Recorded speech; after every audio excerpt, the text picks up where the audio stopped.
Good afternoon. I am Renaldo McKenzie, and welcome to another episode of the Neoliberal Round podcast. Today we have with us John Anthony Castro, the U.S. 2024 presidential candidate. And we had an opportunity to interview him for over about an hour and a half, probably 2 hours, and we have it right here. And we invite you to listen to the entire interview. It was revealing. It was exciting. He talks about his passion. He talks about his dreams. He talked about his concerns. He talks about his fears. He talks about his plans to overcome those. And I tell you, and I also posed questions to him that I got from many Americans who I was able to ask of him some questions, and he was able to answer them. And I invite you to check out this particular young man who is running this grassroots organization, who's an entrepreneur, who started from nothing really, who grew up in this country from a working class family, and now and he will tell you, and if you check him out, he will tell you that he had a student loan debt of over $325,000, but he worked hard, and today he's a millionaire running his own company that he will reveal that just was valued at over $180 million. And now he's aspiring to lead this country and to apply some of what he has learned to what he plans to do as he leads this country, as he plans to lead this country. So I invite you to listen to the interview right after these messages.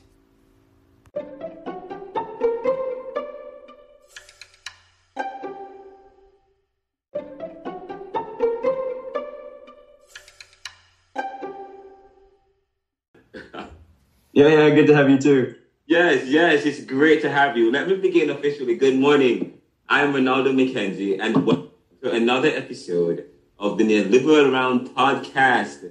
And finally, we have with us Mr. John Anthony Castro, the U.S. 2024 presidential candidate. Good morning, John, and welcome again to the show. And we are so delighted to have you. Thank you. How was the weekend for you? A very busy weekend? Oh, no, actually a very relaxing weekend. That is good. That's good. So, who is John Castro? Who is John Anthony Castro? And I actually visited your page and saw that you were born in, I will not try and pronounce that, the city. Kaiserslautern. Yeah. What's it called? Well, Landstuhl is what's on my birth certificate. But okay, and tell me, do you have do you speak some German? Very, very, very little, like very rudimentary, elementary. Okay, good. And so first of all, tell me, what was life like growing up in Germany? Very different. We didn't have television on a regular. And yeah, that is something that's very unique about my life. The first 10 years of my life was in Germany.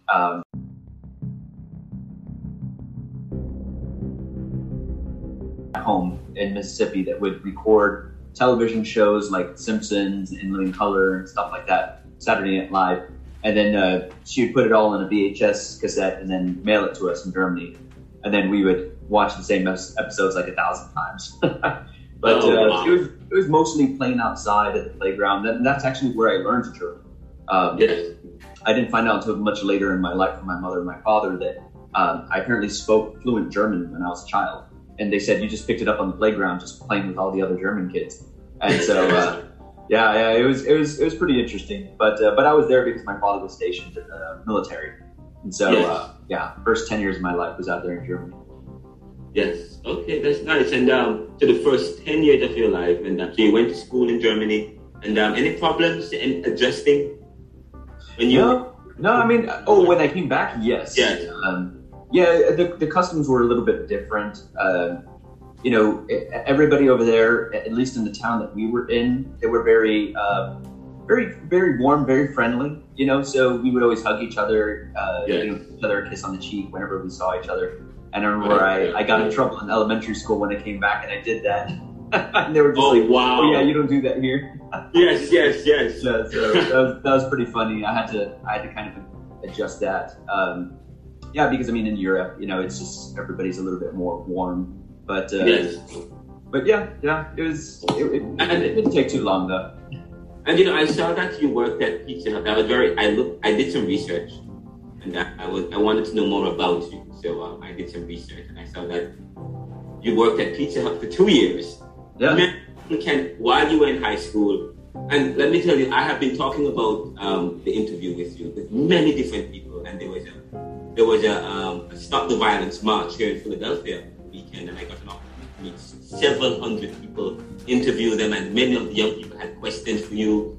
Many of them have dreams, and one young lady, and I'm going to actually play some of the interviews so that you can hear it. One young lady said she played and she wanted to be a musician, and she wanted to be a big musician, and she wanted to find out, how they can relate to you because you worked at Pizza Hut, but here you are. And actually, I wrote a question, and I'm going to tell you what I had. The question I had. I said, let me not assume. Your parents, where are your parents from? Were they born here in the U.S.? Yeah, they're American. They're born here in the U.S. They're American. Okay, great. So, but you have a name. It's Castro, and I'm Jamaican.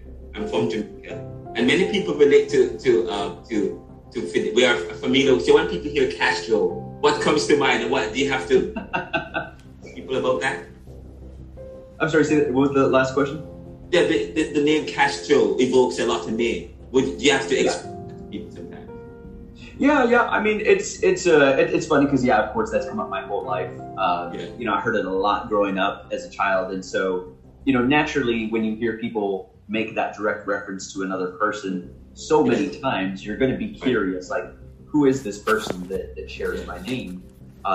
And so I actually did a lot of research, on Cuban history. Even though I'm Mexican American, I did a lot of research on Cuban history, who Fidel Castro was, just because, again, I would hear it at least once every 3 to 4 months from the age of 5 all the way to 17, all throughout high school and everything. So, there's only so much before a person's going to be like, who is this person? And really want to understand, why does everybody know his name? It's a name. I look at one thing that made me feel really happy was when Obama got elected. Because his name was Barack Hussein Obama, and we had gone to war with Saddam Hussein. In Iraq, and I know a lot of people thought that's it. His name's too weird. It sounds like Osama and Hussein, and sounds like a terrorist and a dictator together. But to me, a name is just a name. It's my family name. At least in my lineage, a lot of people don't know this, but in Texas, there's actually a Castroville, so a city called Castroville in South San Antonio, and then an actual county named Castro County. And it roots back to an individual by the name of Henry Castro, who was actually one of the founders of the state of Texas. They were only the top 3 people that brought the most settlers to the state of Texas was Sam Houston, everybody knows his name, Stephen F. Austin, everybody knows his name, and Henry Castro. And what's funny is that, not funny, I think there's some hidden motivation behind it, but it seems that even though Henry Castro brought more settlers to the state of Texas than Stephen F. Austin is obviously more widely known. And I feel like the contribution of the Castro family to the founding of the Republic of Texas is really possibly even intentionally downplayed. But the name actually has a lot of significance in the state of Texas that I think history has suppressed. That's interesting. Thank you so much. And I do a blog as well. When I started the blog in 2010, but there's one of the things I've often said, and I've written about is, what is the ultimate of all things? The ultimate of all things is that we become one with reality, with all of our individuality. And then I said, a man once said, once you label me, you negate me. And that's Kaizen. And I actually was reading something you said that was quite powerful, quite remarkable, which I wanted to ask you about. And you said, someone asked you some time ago, what do you believe are the core responsibilities for someone elected to this office? And you responded by saying, to always promote the interests of the nation over any ideology, individual, or interest group. And and how do you propose to do that? And how does that speak to you? And we're living in a society that is becoming a bit more divided than anything else. And how do you propose that we can do that? Yeah, it's tough, especially in this hyper politicized environment. It's very difficult. I'm a very pragmatic person. So I grew up poor. My family was poor. That was our background. I became a union organizer. I looked at the system and the way that it was structured, and I felt that there was a lot of, inherent limitations and barriers put in place. I was able to overcome those, but I know that I'm the exception, not the norm. Yes. And so I always told myself, if I'm able to get out of this hole, I'm not just going to, cut and run like everybody else. I want to build a ladder, and I want to help others as well. And I don't know what it is about human nature. A lot of times people they're like, hey, I went through it, you can go through it too. And I believe that perpetuating injustice is an injustice in and of itself. And it makes you, a passive participant, in the system. And I don't want to do that. I want to look back at the system and figure out how to fix it. As I got a lot older, I started seeing more and more, having more friends that were of a diverse political background, conservative Republicans, and I started seeing their world perspective and how some of their views made sense. I didn't agree with them all, but they made sense. And so I started becoming more well-rounded. And what I eventually realized is what really makes America great is that you get liberal ideas, you get conservative ideas, and you force them all into a building, that we call Congress, and you force them to hash it out. And what comes out of that is the best of both parties. But I think whenever there's one party rule, I think you're going to have disastrous consequences. Whether it's a far right state like, Alabama, or whether it's a far left state like California, you're going to see when it's like one party is in power, you're going to have a lot of bad outcome because you're not getting a well-rounded view of the world and a well-rounded approach to solving problems. And so, there are again conservative policies that I agree with, and there are liberal policies that I agree with. When it comes to, I would say, foreign policy and economics, that's where I'm definitely on the conservative side. When it comes to social issues, I'm definitely more on the liberal side. Okay. And see, that's the part that a lot of conservatives are like, wait a minute, then if you agree with a liberal on anything, why are you running as a Republican? And it's just like, look, it's more from a libertarian angle. Yeah. And like, there are even things that very few things that I agree with libertarians. But most importantly is the Fourth Amendment. I don't like government intrusion in any sense. And so when I see, conservatives being misled into being obsessed with the lives of LGBTQ individuals, to me, it's just like, leave them alone. You know what I mean? Like who cares? And then, especially on the issue of abortion, they always ask me, are you pro-life or pro-choice? And I say, I support the right to choose life. Yeah. And it's not that I'm trying to be a politician and like trying to play both sides.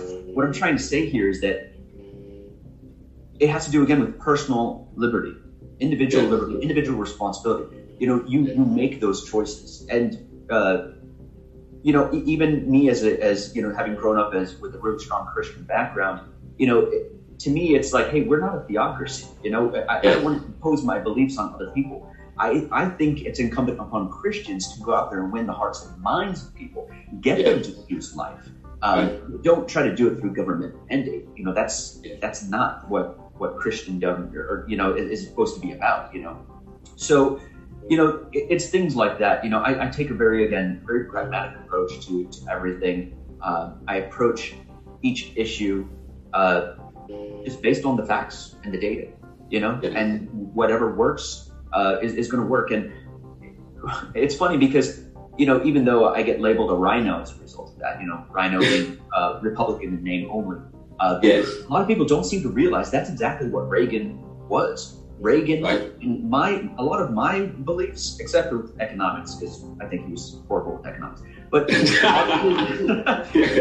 a lot of his beliefs and mine we're about like 99% aligned on all the political stuff, except on some of the economics, like trickle-down economics. You know, it was a good theory at that time. They tested it out. Turned out to not be good. That's the only thing that I think Reagan and I would really divert on. But a lot of people don't know the earned income tax credit, which people have labeled the most socialist tax policy that grabs wealth from the upper class and gives it to the lower class. Yes. They don't realize that was engineered by the Reagan administration. I mean, think about that for a second. Yes. The thing that now people attack as one of the most socialist tax policies in the Internal Revenue Code was actually designed by Reagan. And of course, you know, he did it more from the, corporate socialism standpoint, to effectively subsidize low wages, you know, and put that on the government's credit card rather than, you know, on Wall Street and, you know, publicly traded companies that could afford it. But again, I wanted, sorry to interrupt. Go ahead, sorry.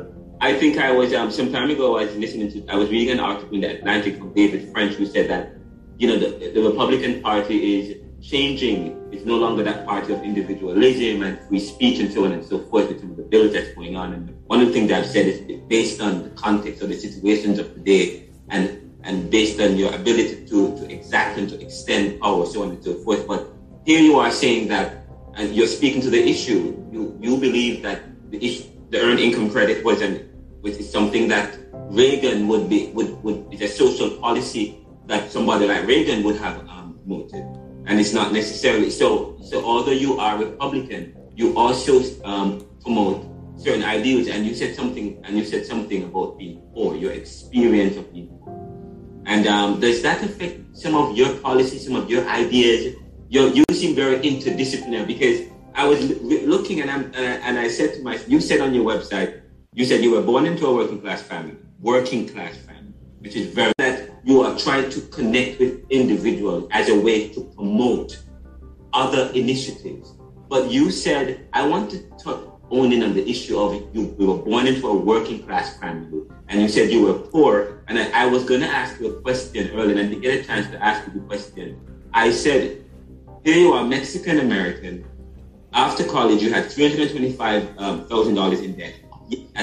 At 44, you are able to have a net worth of over, I looked it up, of over 20 million, and a successful businessman. How are you able to accomplish this feat? And it's quite remarkable.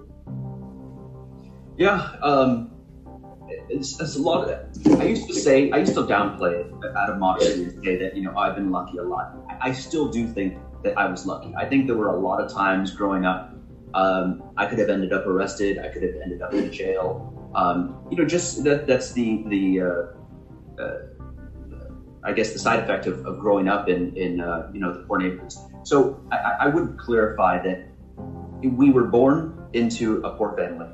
Yes. Through my father's hard work, you know, 20 years in the Army, and then after that, working for U.S. Customs and Border Protection, and then having, you know, 2 retirement pensions, you know, we were able to live more of a working class standard. But all of my family, all of them, have we come from a poverty background. There's no question. And so I know the struggles, I know the hurdles that are faced. I know that sometimes you can't pick and choose who your friends are, you know. I didn't get to choose who I lived next door to. and some of the troublemakers that I befriended growing up. And thankfully, there were times where I wasn't with them, where they did something, foolish and ended up in jail. And, to this day, I'm thinking, wow, if I had decided to go with them that day, my whole life would have possibly been derailed. And how many other people out there are like me that could have had a successful company, that could be running for office, but made one mistake growing up, and now their whole life is derailed as a result of it. And so, it's pretty scary thinking about things like that. But as far as what I did, I just I kept getting student loans, I kept studying, I kept getting more degrees, and I kept just hoping that this is all going to pay off. Yes. And I know that, unfortunately and sadly, a lot of people have done the exact same thing as me and not been as lucky, have not been as fortunate.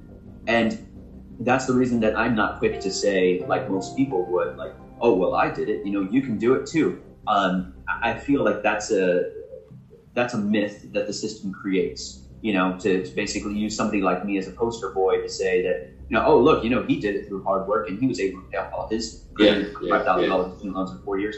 Like, let's be honest. Like, that's 1 in a million, if not 1 in a billion, chance that would happen. And it happened to me. And again, I'm not going to pretend that is something that's easily replicable. Right. So, that being said, that's why I want to look back at some of the hurdles that people face and try to find ways to correct it. One solution idea that I had was to give a dollar for dollar tax credit for all the principal paid back on student loans, not just the interest. And let's be honest, the student loan interest deduction is crap. It's a small, it reduces your tax bill by a few $100. What the hell is that? Right. And so I would say dollar for dollar, not only interest, but also the principal amount. So the way I view it is tax-free until debt-free. So as long as you're paying back your student loans, you shouldn't be paying into the tax system yet. And I feel like that would incentivize people to be like, okay, cool, I can pay off my student loans now instead of paying my $5,000 tax bill. And I feel like that's also a way of, it would incentivize people to go out there, start a business, and try to make it work, and at least be alleviated from these burdensome monthly payments. Like when Obama passed the income-based repayment plan, that was a godsend for me. It was. I was able to get my bills down to practically nothing, and I feel like that's what actually helped me start my business. If I had been crippled with these monthly payments, I would have never started Castro & Company, which became a very successful international tax law firm, and I would have never been able to invent AI tax, which, interestingly, it was just valued last week at $180 million. So, right, and I wanted to ask you some questions about AI tax, because you're a successful business, and you said it was just valued at how much? $180 million. Trust me, that floored me too. Well, congratulations, and what is AI tax? What's that business about? So I had been working on this for the last 2 years. Here at the office, we called it the Manhattan Project because it was really secret. We didn't talk about it with anybody. And unfortunately, as a result of being very secretive, a lot of people thought that we were doing something nefarious. But in November of 2021, last year, I ended up getting awarded a 12-in-1 patent. So it's a patent covering 12 concepts from the U.S. Patent and Trademark Office, and it covers artificial intelligence in the use of tax planning, tax legal defense, and tax preparation. So basically, it's like TurboTax on steroids.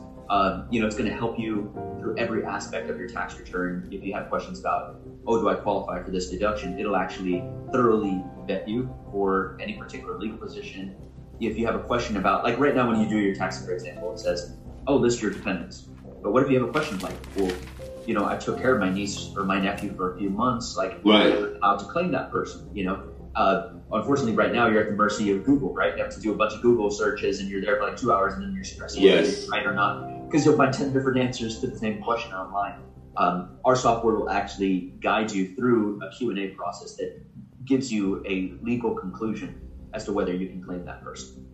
And so that's kind of like a, very opening part of the software, but it goes more. Yes. So it'll even vet you for like treaty positions and stuff like that. So basically it grabbed all the knowledge that I got in the LLM program at Georgetown and put it into software code. So. Oh, nice. So not only were you studying the theory and the principles the concepts of law. And what kind of attorney are you? Tax attorney? International tax, yeah. International tax, but because you're young, you use the technology at your disposal. Yeah. Okay. Now, my next question. I looked at some of your plans and some of your proposals, and as I said, as I was reading your platform, I couldn't tell if you were Democrat or Republican. And I said, I deliberately am not going to ask if you're Republican or Democrat because, to be honest, that is not important right now. And I actually spoke with several individuals who are aware that I'm interviewing you. One young man was asking, "Oh, is he Republican or Democrat?" I said, "No, that's not important, man. You have to listen to the platform and what you're promoting." One of the things recently, there's something about student loan, where Biden is saying that he's considering canceling or forgiving student loan debt, and there are Republicans such as Field who is saying that no, individuals and people, the economy is recovering now, but of course, I don't know if that is true. The economy is recovering because the economists are suggesting it indicated that we're about to go into a recession. Yeah. Yes, but yet he's saying that we should continue to be families shouldn't continue to bear the burden of taxpayers shouldn't bear the burden of these students. But you released a statement saying I work my ass off, but I'm the norm, and you just alluded to that, and you said something about debt enslavement. And what was it that you said something? I think I made a note of it. Exactly how a lot of people in my prior position feel. It's when you're struggling month by month trying to earn enough to pay off your student loan, it does feel like debt enslavement. And a lot of people will immediately, on my side of the aisle, will immediately say, well, it's their choice. They went to college, and it's kind of like, it's a bit insensitive to just like listen to his fellow Americans right away. Colleges don't prepare you. If you had parents like mine that didn't go to college, you don't have anybody advising you going in. And they're like, oh well, that's why at the college they have these advisors. Anybody that actually went to college is going to laugh at that suggestion right away, right? Because you try to meet with these advisors, and they literally have a boilerplate statement that they just read every student, and you're just kind of like, okay, thanks, that didn't really help anything. They don't give enough information on careers going into it. They don't tell you what the salary expectation in this particular field is. They don't help you get a job afterwards. Some do, but not all of them, and especially not the ones in question, that were very predatory, where it was just literally a degree mill. And a degree mill, for those that don't know, is an institution that basically just promises that you sign up and pay the tuition, you're going to get your degree, right? And then your degree is going to open up all these doors to all these opportunities. But you don't realize that, in the real world, people already know that university is just a degree mill, so they don't really give that degree any real weight. And so you end up spending all this money to get this degree, and then, it turns out that it's not really worth the paper it's printed on. And in the business world, any contract where anybody fraudulently induces you into a contract is a voidable contract. That's like contract 101. You can't fraudulently induce and deceive people into a contract. Yet that's exactly what happened to a lot of these students. And so it's not a question of like, oh, should we just embrace a liberal policy of canceling student debt? It's no, should we enforce basic contract law, which is that they were fraudulently induced into getting this degree that's practically worthless. And unfortunately, that's Democrats aren't the best at messaging sometimes, and I think it's because they're trying to express what the motivation is from their heart. And Republicans, I see a lot of times are very motivated out of logic. It's just like, well, to me, that's not logical. You chose this product, and therefore you have to pay for this product. And I wish that Democrats would approach situations from more of a very legal and analytical and logical standpoint. Like, we understand that everybody's motivated, out of their heart, but I think if they messaged it better, they would be able to reach people on the other side. And again, I think there have been presidents like that on both sides. Clinton was really good at that, and that's why he got reelected twice. I think so was Obama. And on the right, Reagan. That's why there was Reagan Democrats. Reagan always was able to explain that, look, conservative policy isn't always just about analytics, data, and logic. Like, we have a heart too. And he was always trying to find that middle ground, and that's why he found that middle ground, like with the earned income tax credit, expansion of various social programs. And he saw it as like, hey, this kind of benefits Wall Street, right? Because it's going to subsidize some of the low wages paid by Walmart, and all these companies. And so it even got Wall Street support, for a lot of these policies, because he was able to find that middle ground.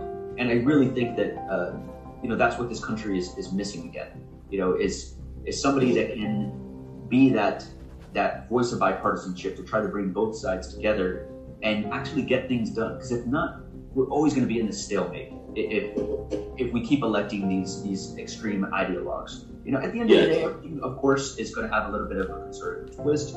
I'm trying to reduce the federal deficit, pay down our enormous freaking debt, and but yeah. And I saw that you said that you said you're trying to reduce the federal deficit, but at the same time you also believe that government have a responsibility to improve social services. And how can we do both? How can we improve social services, but at the same time?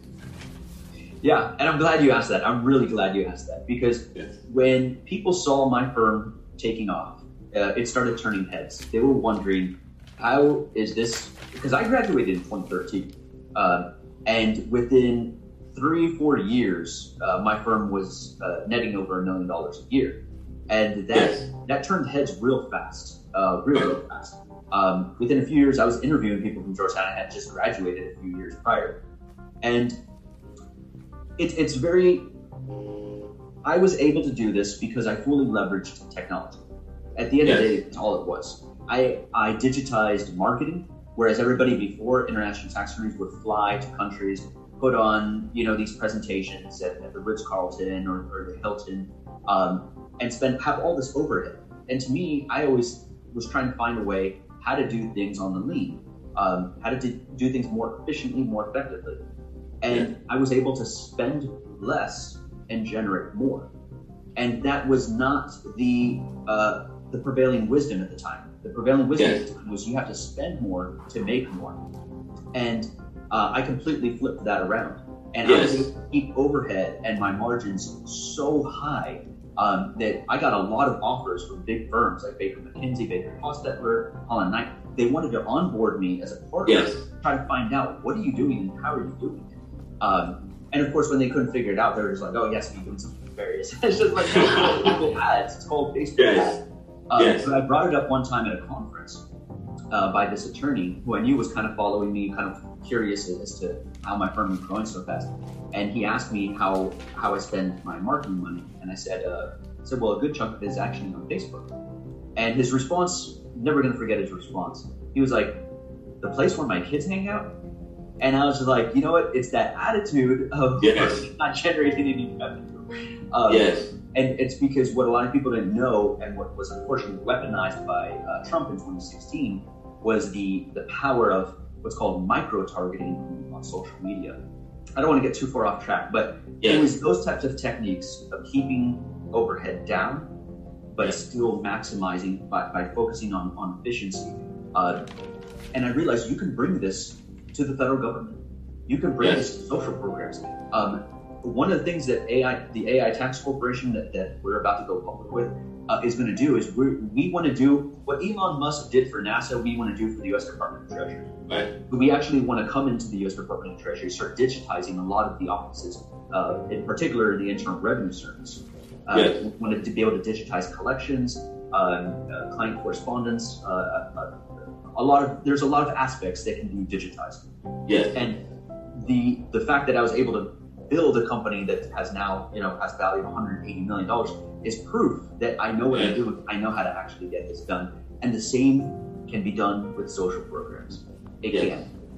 It's just that we keep on using the old school approach to social programs, and it's very costly. It's very inefficient. And that's why people get very frustrated with government services, right? They always equate government bureaucrats with slop, that's just there. Definitely. Definitely. And it's because it is a very accurate sentiment, But yeah, that's the approach that I would bring, which is just bringing a lot of our social programs, a lot of our departments and agencies into the 21st century, reducing that overhead and making it much, much more efficient. Wow, this is powerful. Thank you so much for that. And so you are bringing real life issues. You're bringing what you have learned as an entrepreneur, as a successful businessman, and applying it to government as a way to create change. And of course, you talk about the digital issue. There are questions I can ask about digitizing stuff. There are fears about the digital world in terms of privacy and security. And oh yeah, there's definitely those concerns.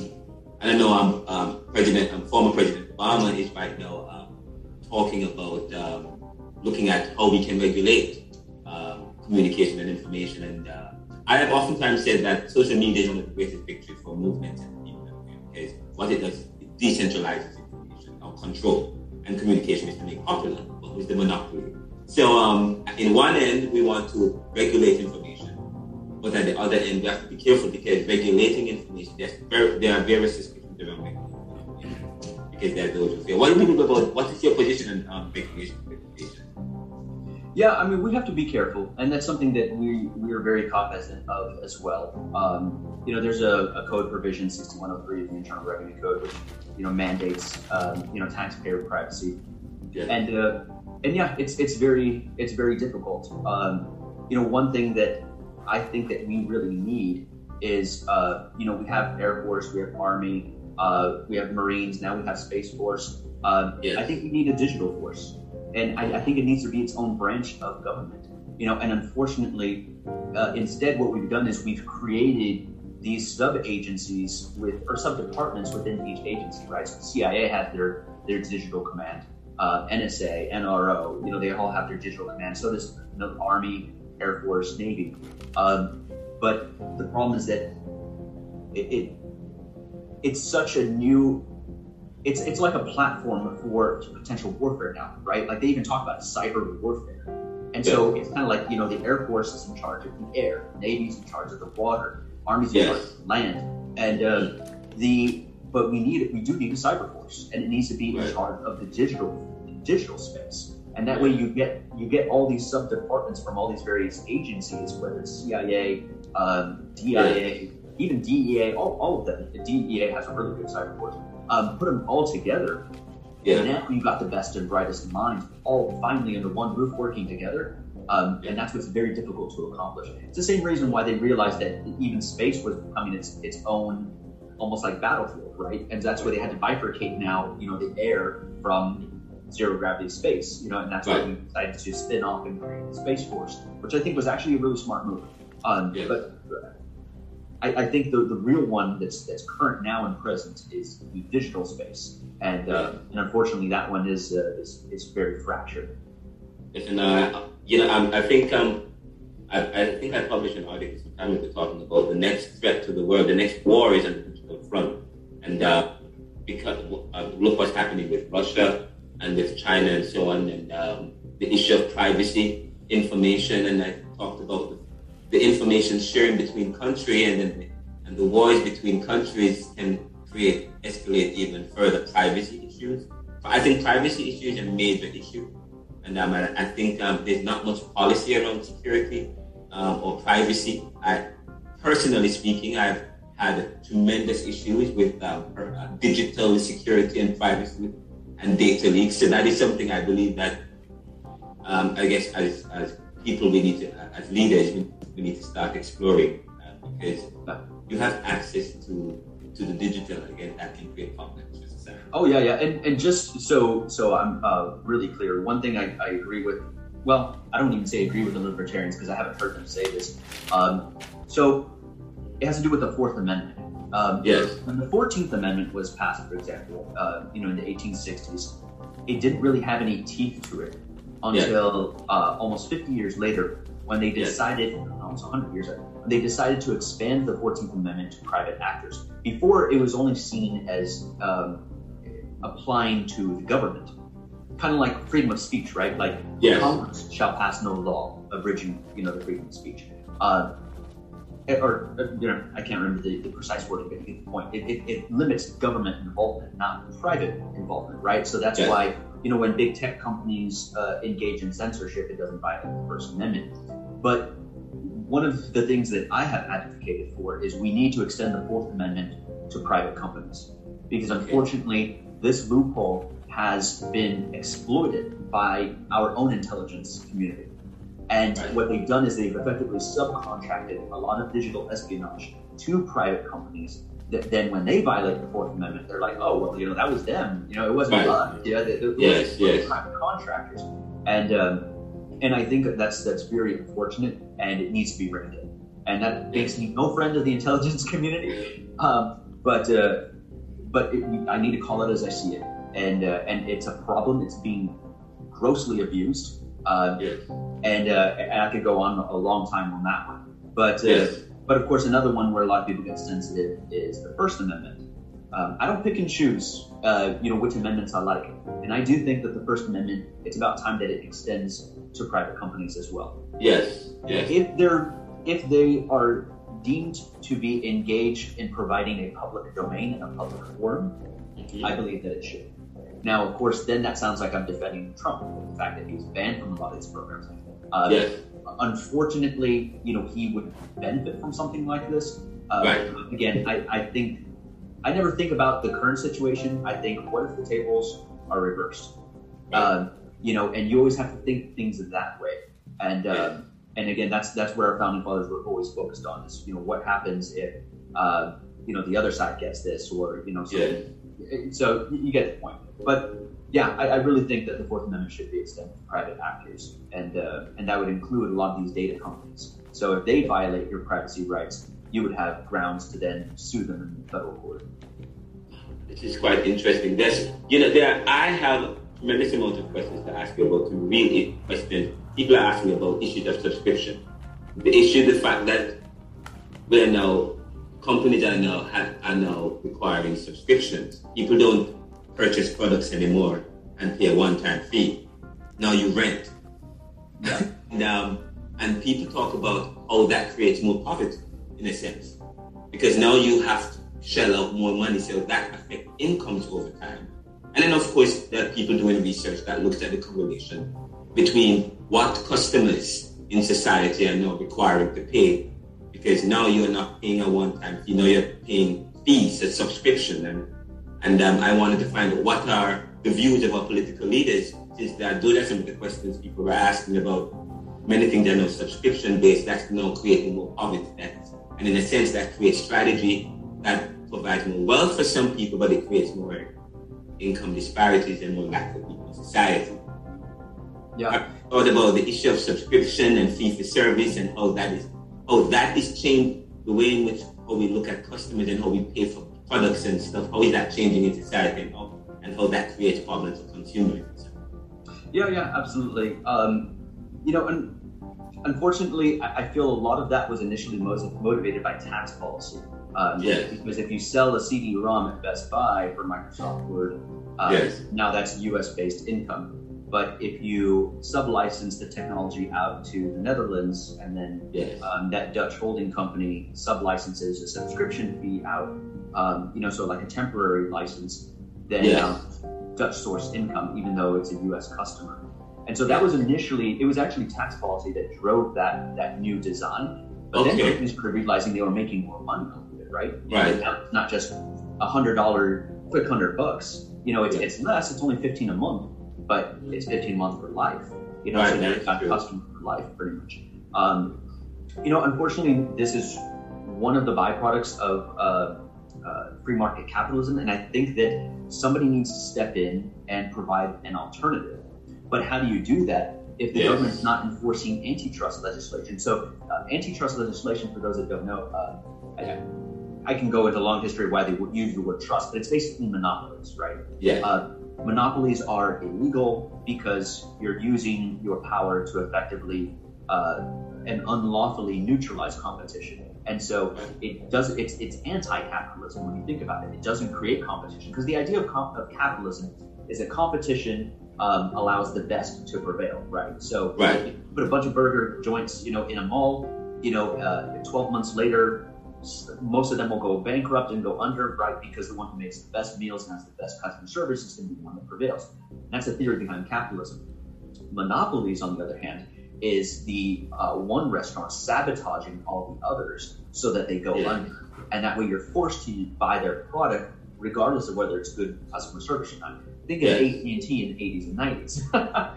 Yes. And so, but what's happening right now is that they're not enforcing these anti-monopoly laws. Why? Because these monopolies got even smarter. They stopped not only neutralizing their competition, but neutralizing political opposition. And they engaged in lawful bribery through our lobbying system to effectively, again, manipulate our democratic processes to further, entrench themselves, as the dominant force within a particular industry. And again, this is not going to make me any friends, in the corporate community and the ones that know that they're engaging in this. They can be like, okay, they don't know too much about how we operate, but that is the truth, exactly how they operate. And so it's a multifaceted approach. We need to go after the lobbying laws, and the way that lobbying is done. It's been corrupted and eroded over time to where basically now it's just legalized bribery. That's all it is. That's all it is. And that's why when I ran my congressional campaign and I self-funded with like $500,000 of my own money, I didn't take a single dollar because I didn't want that type of undue influence. Because no matter what any politician says, if a group of people and they all work for one company and they're all giving you $25,000 and they help you raise $500,000, if they're basically bankrolling your entire political campaign, you can say you are independent as much as you want, but at the end of the day, if they tell you to do something, you're going to do it. And I feel like a lot of politicians just try to limit their corruption, right? Like, well, only for these groups of people, and it's because I kind of agree with them on most of the things. You're effectively like negotiating your soul, right? Yes. And unfortunately, we need changes to the lobbying laws. That needs to be more tightly regulated. It's been way too loose and watered down. Since the times of Kennedy, when I feel like it was a little bit better. But that, coupled with, our tax policy, which actually drove, like I said, this initial subscription-based model, and then the enforcement of antitrust legislation. So attacking these monopolies, breaking them up to allow new competitors to come into the market. I think all those three things combined would be the way to address that particular problem. Thank you. And I have another question for you as we get ready to, not too long from now. I have a ton load of other questions, but I was I interviewed one of my professors, Dr. Martin Oppenheimer, one of the mentors in my life. And of course, one of the questions I'm going to ask before we end is, who is your greatest influence and greatest inspiration in your life? Where do you draw inspiration and so on? And I know I read where you said Americans, and we can explore that. But beyond that, I want to go deeper. But before that, there is something in news about young people and what they do. And you said some time ago, 2 days ago, stop looking to the government for help with income disparity and the wage gap. Get off your whatever and unionize. Stop asking and start demanding. Fight for it. And I know at Amazon, young people are out there demonstrating, and and then over the weekend, young people organized a Stop the Violence March and so on and so forth. So for you said, so this was quite profound, and I thought it was quite powerful when you said that one of the ways we can create change is to stop asking for it and to unionize. And I think I study unions as well as that's in my book, Neoliberalism, Globalization. Unions are in decline in the U.S. and they're still weak. But what is your proposal in terms of this issue of unions and so on and so on? Yeah, I mean, again, this is free market capitalism. And again, with a lot of capitalists, when we bring up, whenever I bring up unions, they're always just like, well, we don't like that, Yes. So you like individual responsibility and you like individual freedoms, but not when those freedoms are an organized effort to demand higher wages and better benefits. Yes. And so, again, it's a little bit of that political hypocrisy. But yeah, absolutely. This is free market capitalism. It's freedom of contract. And just like, I as a business owner, I'm free to, engage in business. My employees are free to organize if they feel that I am mistreating them or not paying them properly. All my employees get paid very, very well. and have very, very generous health benefits as well. I do that because of my background, because I'm a union, and I want to make sure that I take care of them. If they're healthy and happy, they're going to be healthy and happy, making this company more money, and we're all going to benefit together as a result of it. So that being said, I absolutely support unions. I think that whenever I'm against centralization of power in business, whether it's whether it's wealth, whether it's the income disparity. I don't like it whenever things are one-sided. I like things to be balanced. That's really what I'm about. And so when I see that in gross imbalance, with companies that are posting billions and billions in profit, and yet their employees are going home and checking on their housing benefits and checking on their SNAP food benefits, to me that's upsetting. And it's because these companies can afford to pay living wages.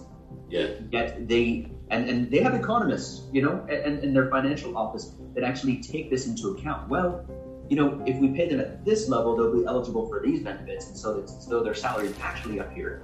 And what you're actually saying is we can effectively shift this onto the government's credit card, right? The national just keep going higher and higher. We've already just become numb to it.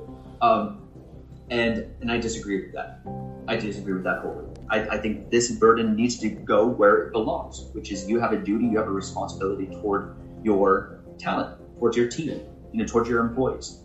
And unfortunately, I think it's a result of the 80s, where things were just very disconnected. For example, most people, this is a concept that most people don't even really think about, but it's small things like this that matter.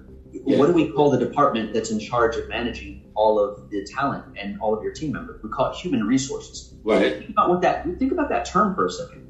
A human resource. What is a resource? A resource is something that you extract, you expend, and then there's something that's left over, the byproduct, and you just discard it like garbage. And what are me and you? We're human beings, but we're people. We're family. We're team members. We're husbands, fathers, brothers. But calling a person a human is as disconnected as it is. And so referring to your people as human resources, is just about as gross as it can get when you think about it. But we've just come to accept that term. But that's why even here we refuse to call it human resources. We call it talent management department. It's just like at the end of the day, that's what we're doing. We're managing talent, we're helping develop them, we're treating them like family. And again, I think it starts with terminology, and then from there we can start changing, the way that we do business and conduct business. Yes, okay. And two more questions as we get to wrap up. But you said that you said some time ago that I'm probably the only Republican who's been calling for long-term investments in solar, wind, and hydroelectric energy for years. And you went on to say, everyone wants energy independence. They just don't want liberal green energy companies to get rich and accomplish it. But the question is, you believe that we can, and I know, you said you're a balanced person and like that. Because some time before you talked about the fact that you still want to look at oil drilling and explore so that we can become more independent, energy independent. So what are your views in terms of how do we, at the same time, what are your views in terms of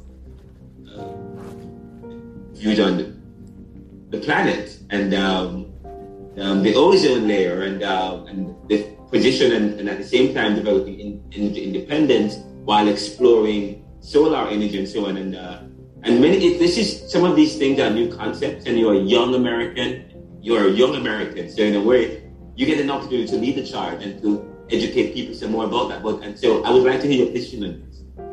Yeah, absolutely. Unfortunately, the Republican Party used to be known as the party of environmentalism. Under Teddy Roosevelt, he was a big environmentalist. He's one that really advocated for the expansion of the national parks system in the United States. And, somewhere along the way, I feel like the Republican Party just got derailed, and they equated environmentalism with, tree hugging. And it's just kind of like, look, it's about, when I talk to my fellow Republicans about this, I like to do the Christian angle, which is that we are stewards of God's earth. That's at the end of the day. Like, yes, we're Republican, we're Democrats, we're this, we're that, but we also have a duty towards God and a duty towards preserving this earth and all of its majestic beauty. I've seen a lot of it, and it's gorgeous, and I don't want to see it ruined. And even if there's a 1% chance that humans could be contributing to this, why not? And also let's look at it from a national security standpoint. Do we really want to stay reliant on Saudi oil? Do we really want that? And so and of course people will say there's a difference between oil and coal, right? Coal's for the electricity, oil's for gasoline. But it's but if we increase domestic production of the grid, for example, I'll give you a quick example. If everybody tomorrow bought a Tesla and started driving a Tesla tomorrow, we'd have blackouts nationwide. Why? Because the grid can't support it. Because it doesn't create that much electricity yet. We'd have to pump out more coal. And so the only way to really sustain putting all these vehicles on the grid is to start expanding the grid and empowering the grid infusing it with more energy. And so that is going to require more wind turbines, and now it's just gotten ridiculous, right? Now most people that are anti-green energy, I hate calling it green energy. It's just infinite sources of energy. And with these free infinite sources of energy, right, that God gave us, it's the wind, it's the sun, it's the water. God's basically I gave you guys this free energy and you're not using it. What the hell's wrong with you? And so it's we need to be investing in this infrastructure. To me, it's God's infrastructure. Let's invest in this. Let's expand it. And if we had this, we'd be able to shift more vehicles onto the grid. And that means less oil. We wouldn't need as much oil. And that would, again, decrease our reliance on these foreign imports of oil. And that goes towards energy independence. But what people don't understand is that energy independence isn't some finish line, right? We accomplished it for a few months under Obama. We accomplished it for a few months under Trump. But something always happens. Why? Because you think the Saudis are fools? They know what we're trying to do. And they're always going to try to engineer some sort of international crisis or issue or market manipulation in order to frustrate our ability to become independent. Think of it like a drug dealer.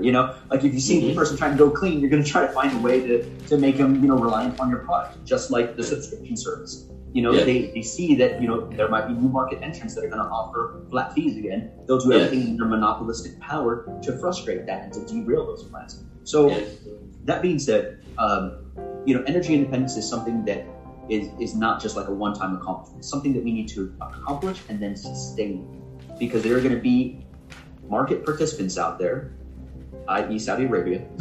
They're going to do everything in their power to try to frustrate that and try to prevent that from happening. And so when we view it as a national security issue, I think that would get more conservatives on board. But like I said, what I've generally found is that they don't want to support this because a lot of the people leading these companies tend to lean left. And so they're now we're just making a new generation of liberal billionaires, and they don't want to be a part of that. And it's just kind of it's frustrating. It is frustrating, and that's part of the suspicion. And I have...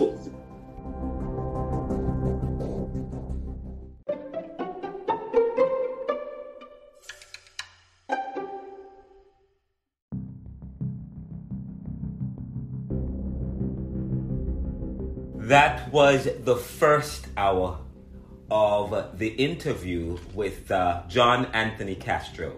The first hour of the interview, and actually the interview was 2 hours and 4 minutes long. And the first hour of the interview, we learned that he was born into a working family, a working class family, a military family in Germany.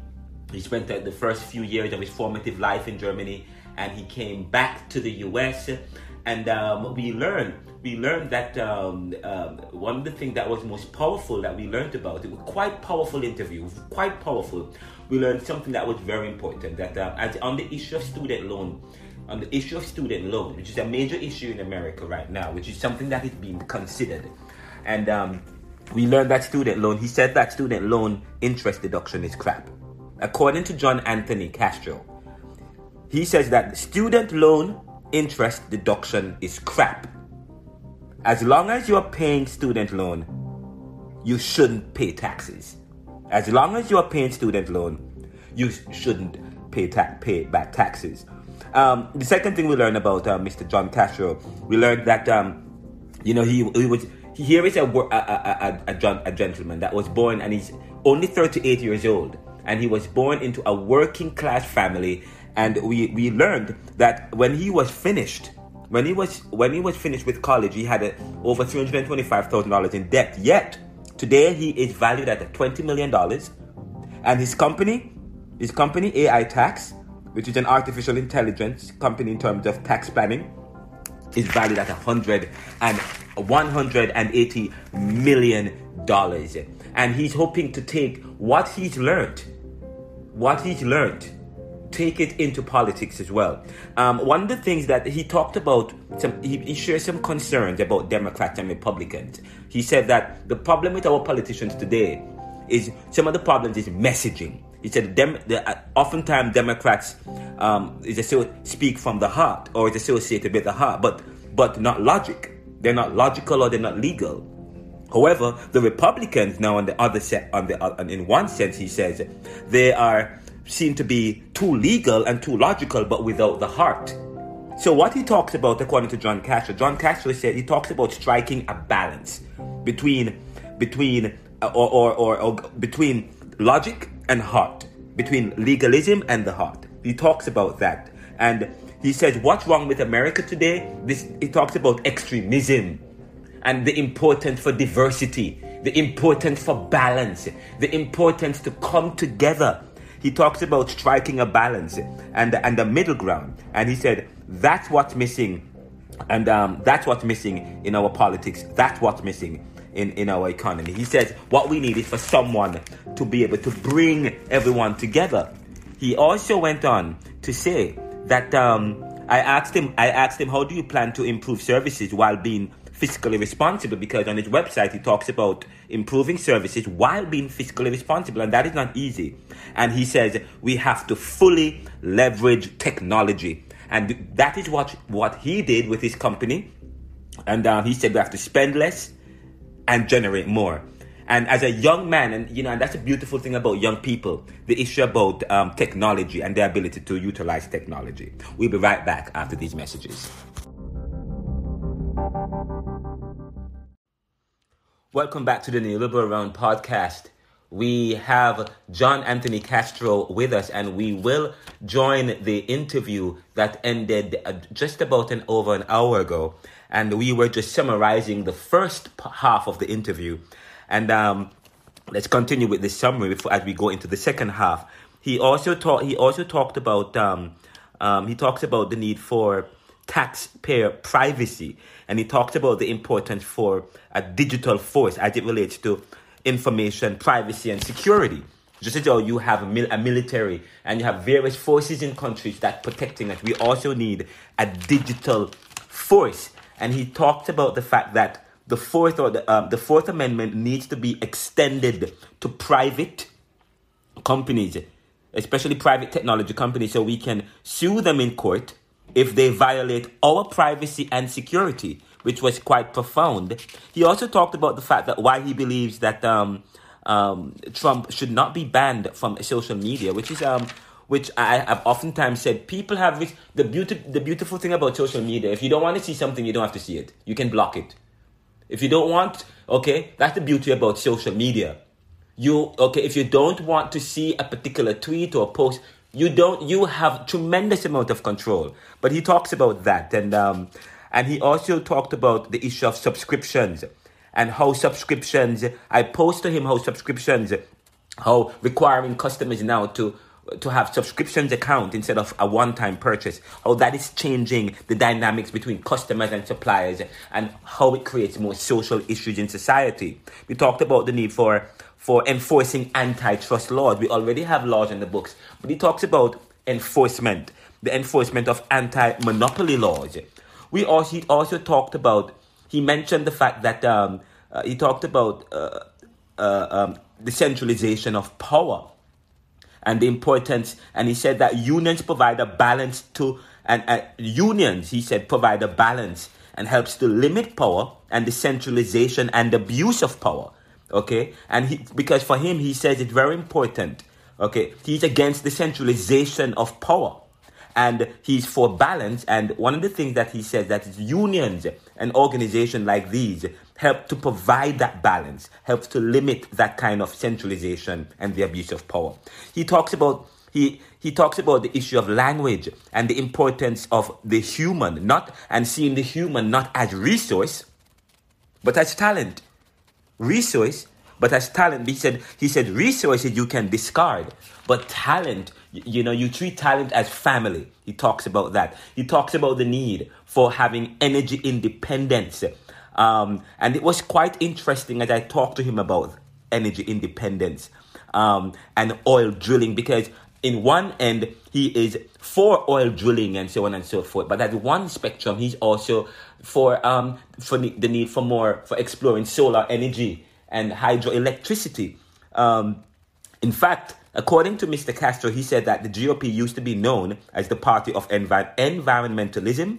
Teddy Roosevelt, the GOP, but he said the GOP got derailed and equated environmentalism with tree hugging. And, as we said, but he said earlier that the Democrats have a problem with messaging, because, they seem to promote the heart, but what about the legality and the logic of it, while the Republicans at the other end and come striking a balance. And we talk about language is important in society, and sometimes language can sabotage what you're trying to do. Your understanding of a particular thing can affect your approach to it, and so on and so forth. And here we are, that he said that the GOP got derailed and equated it with tree hugging. And maybe the GOP equated it with tree hugging because of the messaging again. Here is messaging very important. Okay?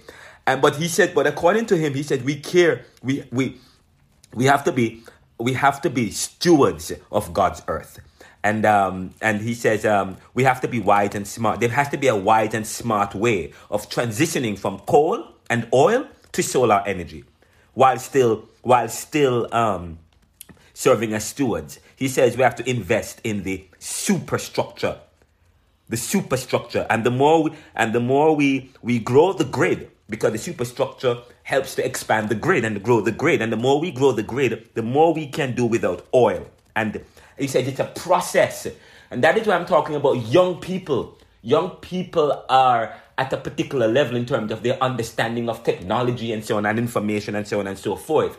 And he hit the nail right on the head. He said it's not about abandoning. You saw what just happened recently, and Mr. Biden in the US is now going back to oil drilling.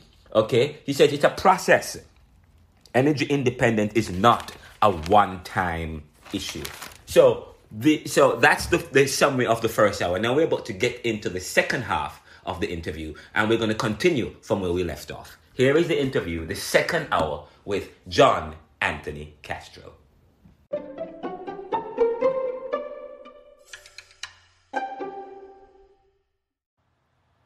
Welcome back to the Neoliberal Round interview with John Anthony Castro. This section we continued the discussions. We continued to interview him, and it was quite revealing. But what we did was we put together some recordings of individuals who had posed questions to him. So you will hear those recordings, and then Mr. Castro will answer the questions that I posed, that several young people and several people posed to him. You have any questions for him? Because he's a young man in his 40s, I think, and he has dreams of becoming a president. Is it that anybody can aspire to realize your dream? You want to be a big musician, you want to be the president. You know what I mean? And he's has got to the level now where he's going to be trying to run for president. Any questions for him? I guess, what steps are you taking to move us forward as a society? What are you doing for the positivity of the people? All right. What are you doing for the positivity of the people to move society forward? Thank you so much. Thank you. He will hear it. He listened to the podcast. Here is Mr. Castro's response to Zion. So sorry, I had an alarm bell. Can you repeat that one last? Yes, she says, what steps are you taking, or will you take, in order to move us forward as a society? What are you doing for us, or for the positivity of the people? I think it's bringing that bipartisanship back. Okay. I think that's it. what unfortunately social media and the internet age, I mean, because when you think about it, the internet age is brand new, right? As human beings, we've just been given this new service that allows all of us to communicate. And what did we do? We all retreated into our echo chambers. Instead of communicating with each other, we did the same freaking thing we were already doing before. Right. Just did in the digital space. And I think that's unfortunate. I used to really enjoy shows like Crossfire, where you'd have somebody representing the liberals, somebody representing the conservatives, and they would each hash out their ideas. They try things similar to that now, but you can tell if it's a left-wing program, they bring in the most ridiculous right-wing person. And then if it's a right-wing program, they bring in the most ridiculous left-wing person, right? That way it makes the other side look ridiculous.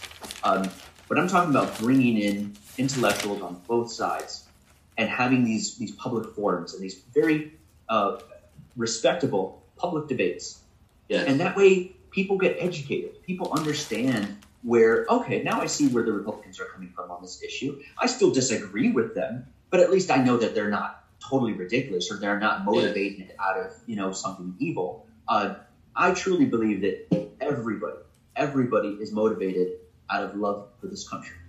We just have, and we all want to get to where we're going, right? Which is a better country, a better nation. We just have a difference of opinion as to what that is and how to get there. That's the only thing. But we all love this country. Liberals, far left, they love this country. Republicans, far right, they love this country. We all love this country. We just, again, we disagree on the means and the end goal. But again, and I think it's what I view a really important part of my candidacy is going to be bridging that ideological divide, bridging those echo chambers. And I know Obama tried that one. Sorry to interrupt you. That was about platform at once. I think I remember some time when Obama became president, he wanted to lead by bipartisanship, and he wanted to bring everybody together. But the first couple of years, it was very difficult to get anything through, and so on and so forth. Exactly. And I think that when you're talking with people, the American people in particular, the American electorate, the American voters, I think that was his golden opportunity, and I think he did it extremely well. Obviously, but once you have power, you can't be shy about utilizing it. Yes. And I felt like, unfortunately, that would be my critique of Obama's first 2 years in office. Yes. Which is that he was given a mandate and he didn't have I'm going to take a lot of heat for this. He didn't have the courage to use it. Yes, and yes. I really felt that was a missed opportunity on his part, right? For a lot of his plans and his agenda. But of course, when you saw that Trump got that same effective mandate and they got he was not afraid about using it. And that's why a lot of his policies got enacted. And he was really able to reshape and reform the federal government in a lot of very unique and unprecedented ways. Yeah. And a lot of people, of course, on the left were extremely upset at that. But one thing I always said is, hey, he was given power. At least he has the courage to use it. And he's using it very, very effectively. And so, again, there's when you're campaigning, it's about enlightening your fellow Americans, bringing everybody together so that they can make a wise and informed decision about who they want to lead their nation. Yes. But after that, when you're given power, it's not election mode anymore. It's time to use that power and to put your policies and what people voted and believed in. It's time to put that into action. So in other words, the campaigning is talk. Once you're in power, it's action. And and I feel like that's unfortunately where some politicians go wrong. They get in power and they want to keep talking. Right. And it's like the time for talking's over. Like they gave you the power. Yeah, it's time for action. You are a man of action, it seems, but I know we've been talking for probably an hour, but I have to, and I know we've said an hour, but do you have any more time for? Yeah. Oh, great. So here's another question. What do you believe is the best way to change our community? Well, I guess this is, and you've already alluded to that by saying that, Brick communist, but this is Jaden, a young man, and he says that he's about 17 years old. He said, what do you believe is the best way to change our community? And another young man, Zachary, says, how would you change around what's going on every now and then, there's lots of helicopters and sirens, as if we are a surveillance community. This is a young man in Philadelphia. And if you don't, and Philadelphia, many of these communities, Chicago, so on, they're beset by violence, and the violence is on the rise. And while poverty. The next question will come to us from two young men. I believe their name were Jaden and Zachary. And then after that, I think the MLK High School sports team will also have questions. So you will hear those questions, and then Mr. Castro will answer. Ask one of the presidential candidates, what would it be? I'd probably ask, how do you want, or what do you feel like is the best decision to change our community? Okay. Mm-hmm. And what's your name? Jaden. Jaden, and for you? Zachary. What do you want to ask him? I would like to ask him, how would you change what's happening around in this community?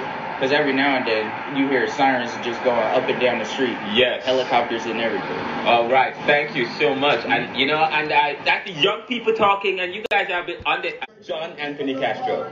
Do you have any questions for him that you'd want me to ask him? 1 o'clock to go back on. Any question? Yes. Is there a way that we can bring the youth more into more events like this? Oh, say this again? Is there a way that we can bring the youth into more events like this? Because it's very important that the next generation show up. Oh, wow. Is there a way that we can get more young people involved in events like these? Thank you guys so much.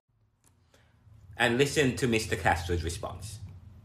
Yeah, absolutely. I mean, so it's what I had mentioned before about, how we're becoming a surveillance state. And it's because, the Fourth Amendment is, as it applies to the government, has already been severely watered down. And then it doesn't even apply to private actors. So, if you're a government agency, all you have to do is subcontract out, surveillance to, a private market participant. And there you go. You completely circumvent the Fourth Amendment.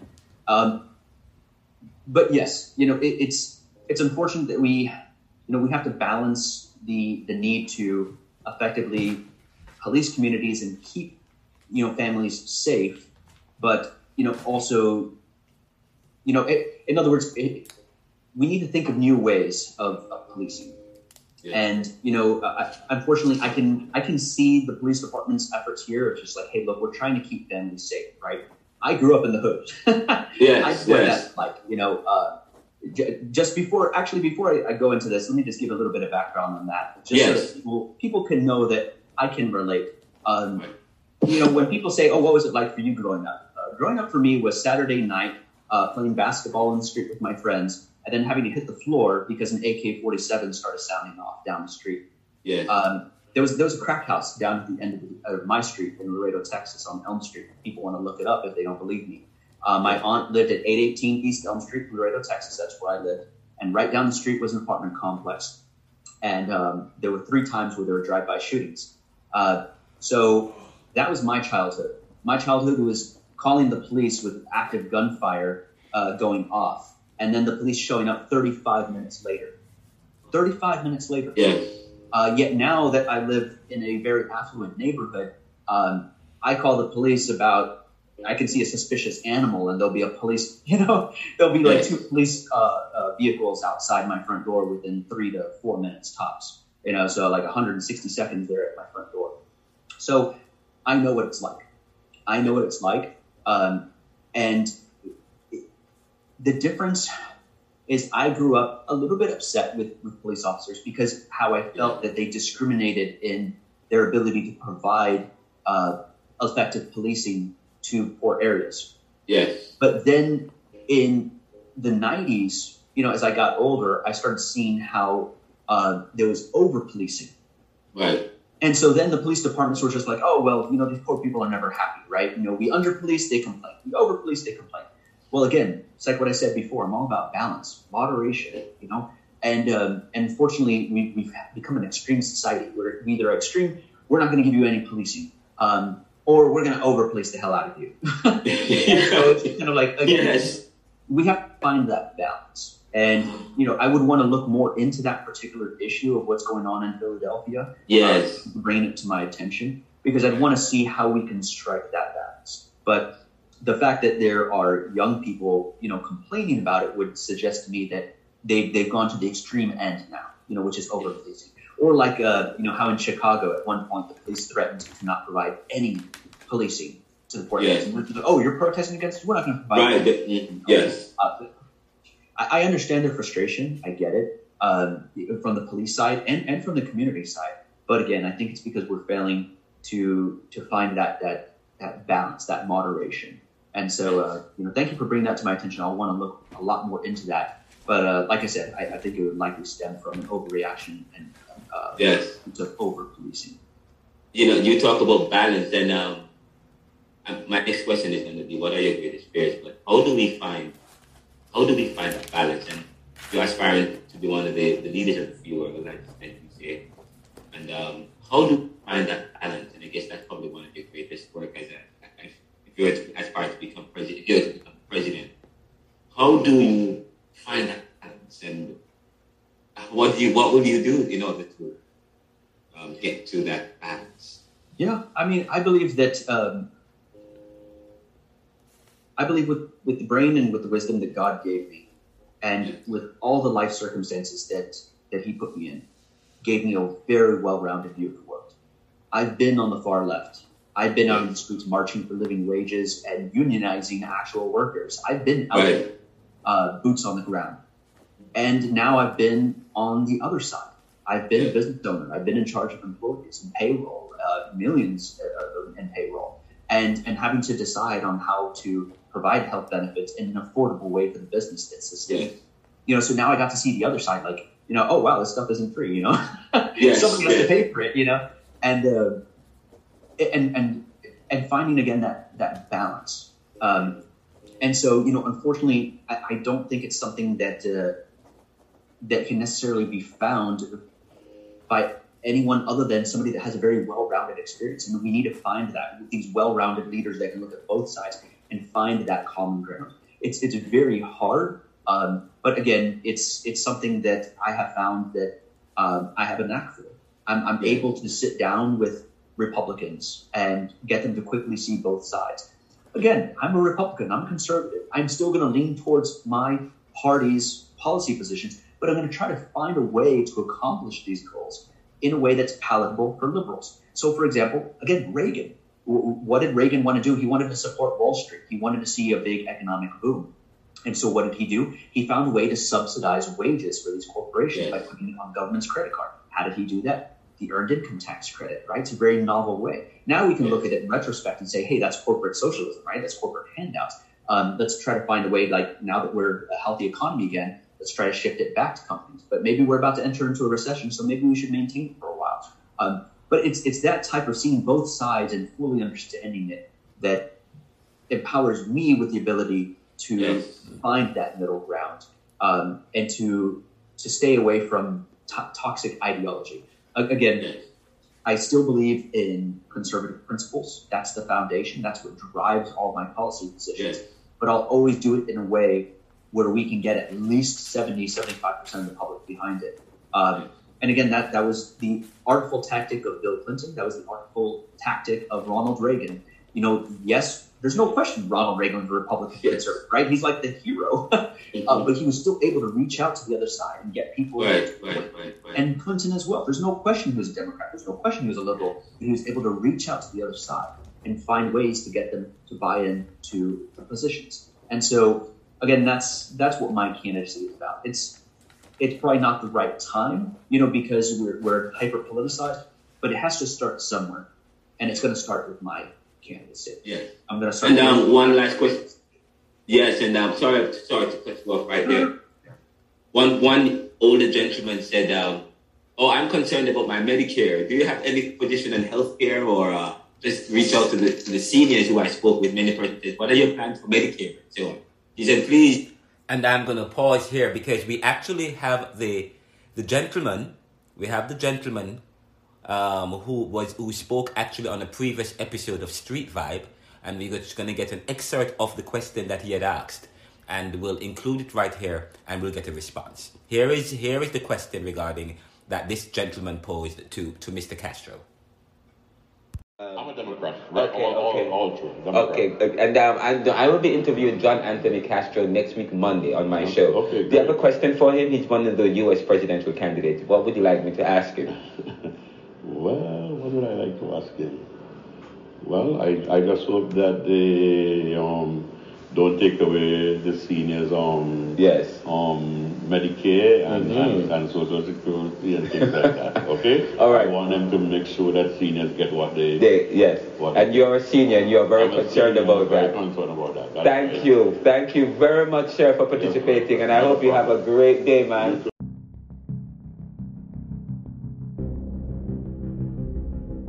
Yeah. I mean, Medicare is great. I want to leave it where it's at.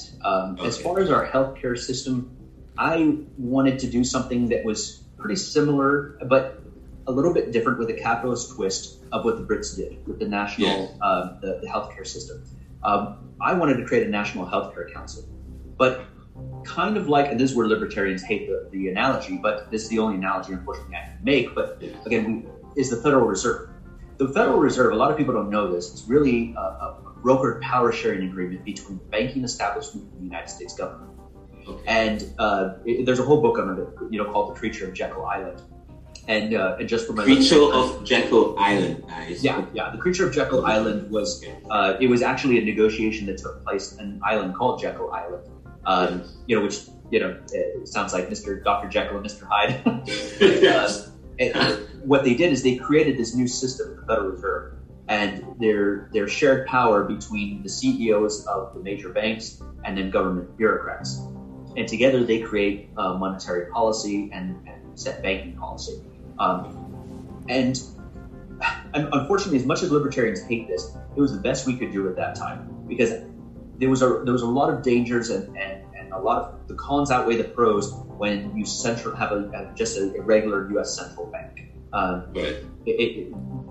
Too much to go into this episode, but yes. If people read the book The Creature of Jekyll Island, they would understand.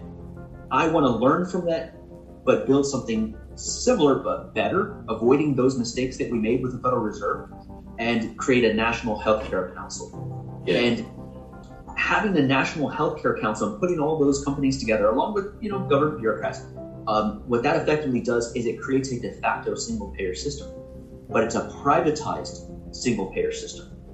And so by doing that, we would be able to dramatically drive down healthcare costs. The power elite that's currently in power, the status quo, wouldn't object to it, right? Because it's further entrenching their power by putting them on this permanent council, much like the Federal Reserve. That's why the banking CEOs accepted it when the Federal Reserve was created, because they knew that, hey, this is making this pretty much like permanent fixtures of the United States economic system. And so this would be the one way where Wall Street would be on board, liberals would be on board, because they'd be like, well, it's a de facto, single-payer system. Let's do it, and I think it would drive down healthcare costs, and so the entire American public and electorate could get behind it. But it's what they always say: the devil's in the details. So we have to broker this and negotiate in a way where we're not just thinking of an immediate solution, but the fact that this could be a permanent part of our system for the next 150 years. We have to make sure we get it right.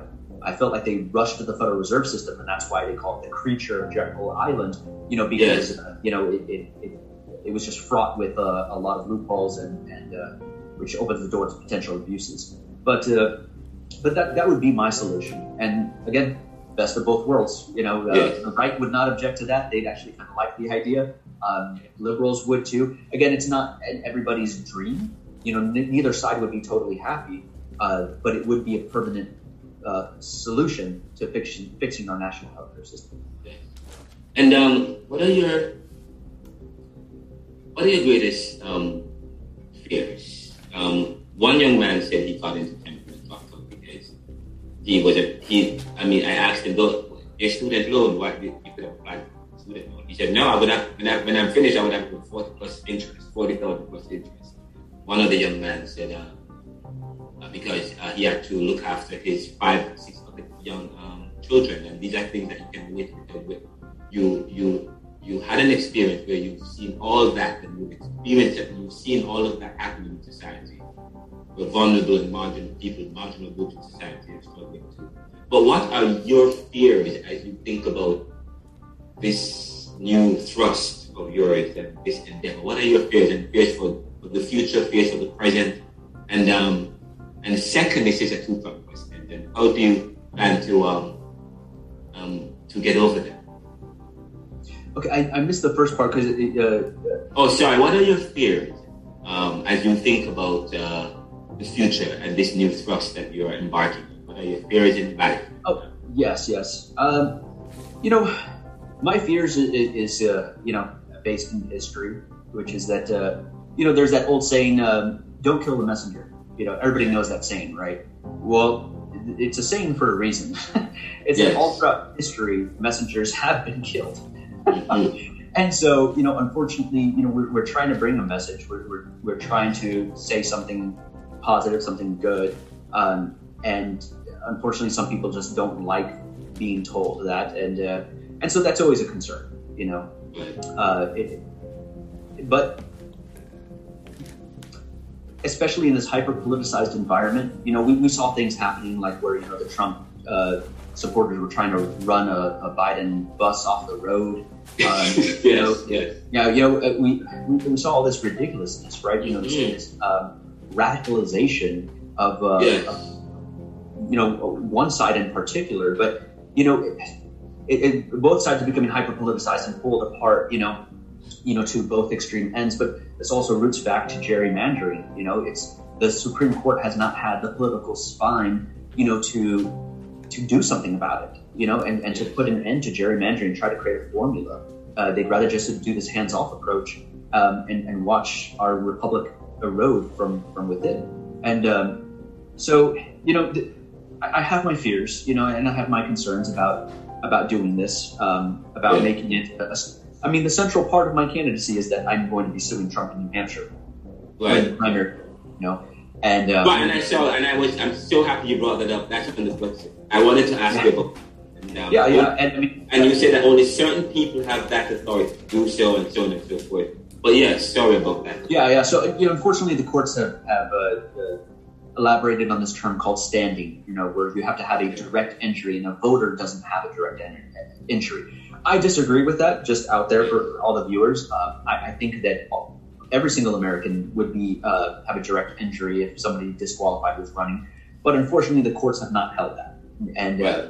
And unfortunately, once it goes to the general election, they view it as what's called a political question, which is their way of saying we're not going to resolve that. So the conclusion, based on all my legal research, is that it would have to be a fellow Republican presidential primary candidate that brings this suit against Trump to allow the federal judiciary the opportunity to determine the extent to which Section 3 of the 14th Amendment anti-insurrection disqualification clause applies to Trump.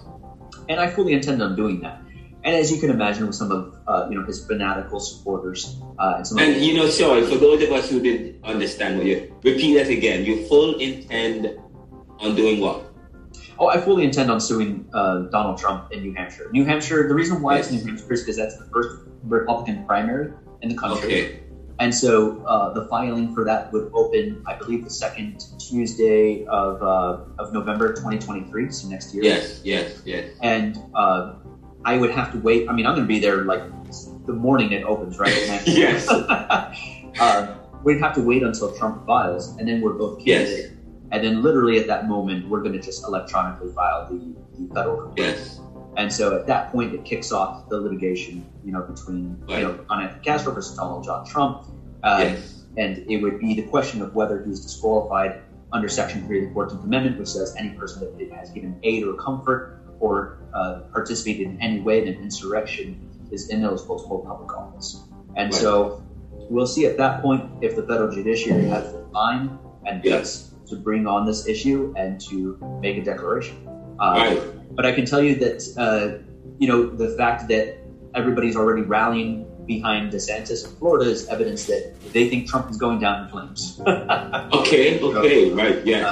that's a big part of my candidacy. But because I view him as poison and toxic, and so a lot of people are like, but you're about bipartisanship, bringing everybody together. So why are you trying to have Trump disqualified. And it's just like, look, you can't have toxic poison in the mixture when you're trying to bring people together, because there's an active element that is trying to prevent that, and you have to neutralize that first. Once we neutralize that, then we can bring everybody together. And so, but unfortunately, I understand where you're coming from here. Sorry to cut. Here is it that you're about bipartisanship. You believe that you are against extremism because you believe that that's against progress, and it will be hypocritical to what you're about if you don't. And some of these there is a process to this. At the same time, you have to also root out the toxic, while at the same time think about moving forward from that. But it begins with things like these. And you believe that Mr. Trump is part of the toxic, and you believe he bears any responsibility for what happened in January 6th? Oh yeah, I mean, so I've reviewed a lot of the evidence from the January 6th committee, and I think when they finally put this all together into, it's going to be a book like the 9/11 Commission report. I think it's going to be very clear that this was orchestrated starting 2 days after the election, and it had to do with the fact that they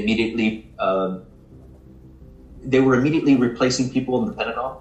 They were putting people in key positions. They were changing the authority over who could activate the National Guard. They were immediately promoted Michael Flynn's brother, gave him an extra star, and then put him in the right department. They would oversee and have direct power over National Guard and other elements of protection in Washington, D.C. There is no doubt. A lot of people just don't know this yet because it hasn't been revealed yet. They were actively trying to overthrow the American Republic. They were going to overthrow it. That was their goal. They only decided to back down when they saw that things weren't going as planned. The plan was to zip tie members, hold them hostage, get the rest to flee, and then at that point make a declaration of a new republic. They were literally going to overthrow the entire federal government. And they think that people like me and others are being hysterical, and it's just because they haven't seen the evidence yet. But I think once the evidence is revealed, they're going to see how close the American experiment came to completely collapsing. Well, thank you so much. And what are your and I may have asked you these questions already, but where do you draw your greatest inspiration from? I haven't asked you about you. And do you have siblings? And tell me, and do you have a family? And how do they inspire you? So this question is obviously several pronged, but where do you get the inspiration? What drives you when you get up in the morning? What makes you think and so on? Yeah, I mean, I draw my inspiration from a lot of sources. Our founding fathers, Washington, Thomas Jefferson, Thomas Paine. I know most people don't view Thomas Paine as a founding father. I do, because it was his writings that led to the free thinking movement. Abraham Lincoln, JFK, Teddy Roosevelt, Ronald Reagan, a lot of people. Yeah. I mean, everybody, because you ask a Republican who are your greatest heroes, right? They'll always say Teddy Roosevelt, Abraham Lincoln, and Ronald Reagan, right? Like the reasons. And to me, it's both sides. It's all sides. It's everybody. In more of the social realm, Martin Luther King, Mahatma Gandhi. Again, it's very focusing on the peaceful part. That you can make change. There are a lot of people that don't believe you can't make change except through violent means, right? Like the only real power comes from the barrel of a gun. That's a very popular saying. But I don't agree with that, and that's what politics is about. Politics is about influencing people. It's about talking to them, explaining your side of the story, and getting them to slowly agree. They might not fully agree, but at least if you can get them to at least see where you're coming from, that in and of itself is powerful, because now you've made that person more well-rounded. And at least they can intellectually disagree with you, fully understanding your side of the story as well. But it will get them to slightly change their position as well, having newfound knowledge and understanding. So yeah, absolutely, from a lot of different sources. Growing up, my brother was a big influence on me, and he was the one that introduced me to politics. And your brother is older than you, younger? My brother's older than me by 4 years, and when I was in high school, he introduced me to the anti-globalization movement. against the World Trade Organization, the World Bank, and the International Monetary Fund. The Battle of Seattle in 1999 and all of that. And so that was sort of my introduction into, our rigged corporate economy. And I've written about that. All of what you have just said, every single issue that you have spoken about is in my book, Neoliberalism. I've done research about nice. That because people don't understand the World Trade Organization, the IMF, and especially if you are from the global south or you have any kind of affiliation with the global south. And by that, when I talk about the global south, I'm talking about developing countries or so on.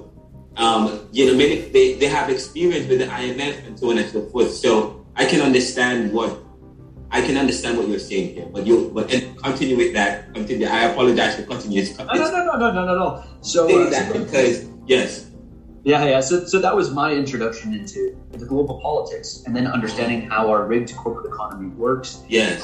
And then what to kind of do about it. Because again, they always try to paint it as a false equalization. I guess I forgot what the term is, but basic false equivalence. That's it. Yes. Because they say, if you're against our current economy, then you're anti-capitalist, right? You're socialist, you're a communist. And it's just like, no, I'm not. I believe in free market capitalism. And what we have right now in the United States is not free market capitalism. It's rigged corporatism. There's a difference. If we had free market capitalism, you'd have entrepreneurs being able to start up very easily.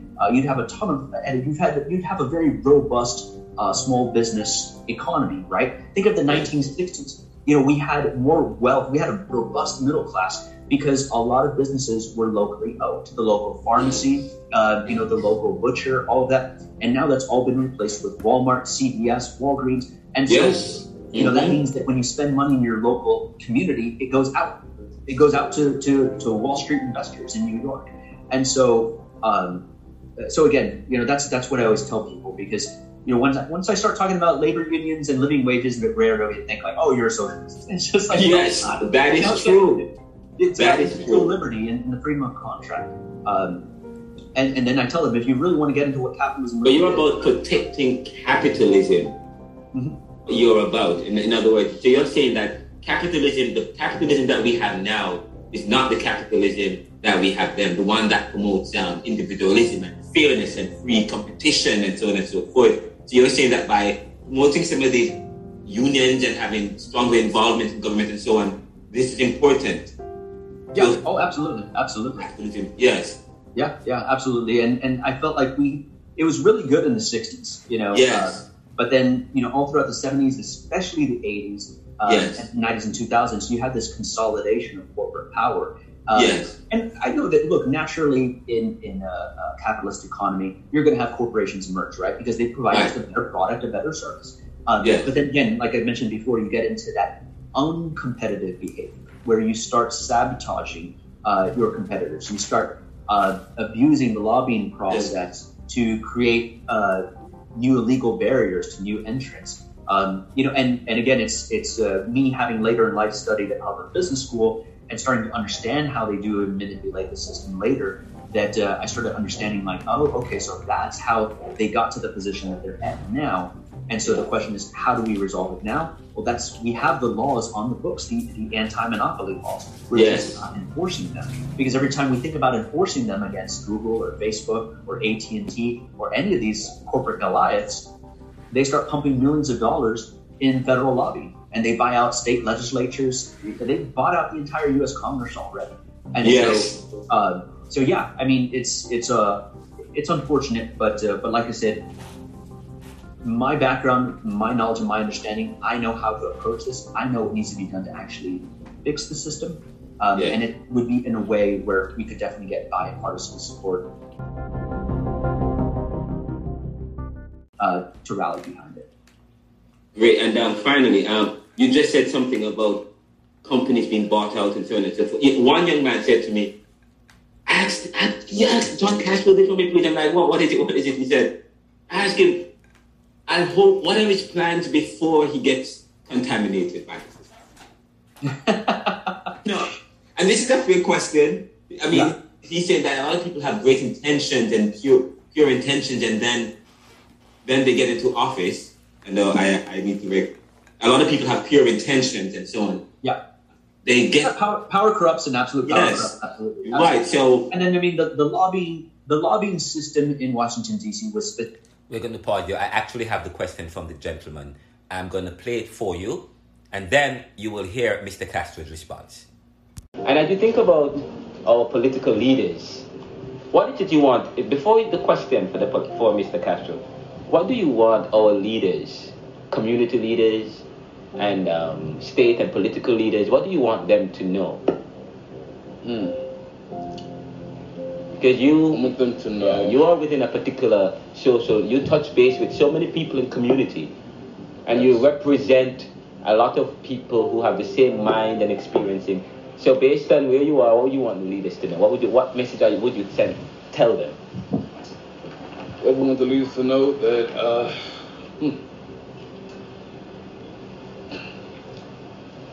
every human being have something to believe in. One is themselves, two is others, and three is their future. I'm really starting to realize, like not believing in yourself, it can limit you as a human being in the world. Like you would just have yourself sitting on a bench. Yeah. Like you looking at the sun and you just falling back, but there are people that are in the plane flying right over you. Yes. I want to be inside that plane. That's actually deep. That's under actually the sun. Yes. Right. Toning my skin. Yeah. I want to fly too. Yeah. I want to see what's next. Time to explore. Yeah. Time to expand your mind. Yes. It's time to achieve. Right. I just want them and to let everyone know, it's time to start believing again. Okay. It's time to start believing again. It's quite interesting that you said that, because a lot of people have been saying lately, there's no belief in society, there's no belief in the world anymore. We don't believe in anything greater than ourselves, and because of that, there is no respect for self, and there's no respect for others. There's no belief for humanity, and so there's so much chaos in the world. So that's quite. So you want the leaders to know that you want them to believe in self, believe in people, and also to facilitate the development of people. Yeah. All people, no matter what walk of life people has come from. And what message do you have for Mr. Castro? Or what question would you like to ask him? Oh man. Because he's running for president, 2024 running for president. The question I have for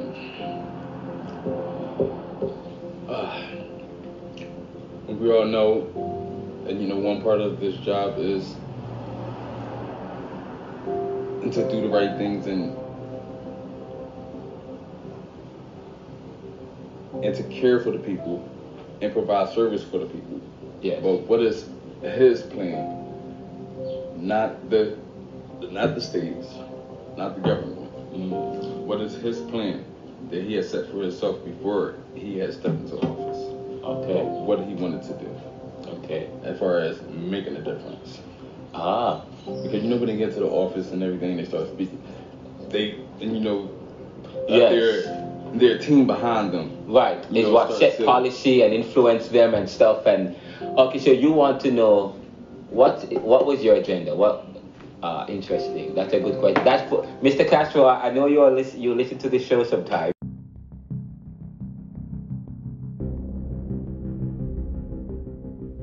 Specifically created to give the power elite control, right? I mean, it's like I don't want to get too far off topic, and I want to focus on staying pure. But like here in Texas, for example, a lot of people are surprised to find out that all of our judges are elected.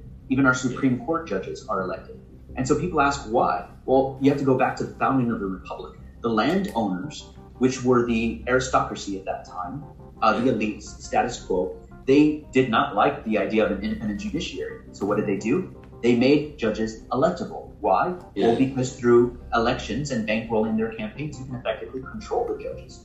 And so think of the same concept applies to the lobbying system. Why was the lobbying system created to begin with? It legalizes bribery. Well, it was created because the elite they're afraid of people in Washington, D.C. being too independent. So they wanted to have a way to corrupt them and to erode their independence with time. And I knew this from the get-go, which is why both my campaigns for Senate, which Senate was more of a PR stunt, I'll be honest. The congressional race, though, was more serious. You know, I spent over $500,000 of my own money, but I did not take a single dollar. And that's specific by design. I don't want to be corrupted. And that's me acknowledging that money is a corrupting influence, right? Yes. As much as I say that I'm pure, it would become difficult, right? If somebody is giving me $2-3 million to a super PAC, for me to not answer that person's phone call or not to give that person special access or special preferential treatment. And that is why I decided from the get-go, I need to focus on my business bona fides first, build a successful company, sell it for everything it's worth, and then use that wealth that I generate to run an entirely independent campaign. And so that is why in this campaign, we want to put a lot of money into New Hampshire to see how I perform. But it's all going to be contingent on New Hampshire to see if we can get at least the top 3. I might consider. I think either way we're going to go all the way to the convention, and I can get into strategy later. But I think that I'm running now. I definitely want to win.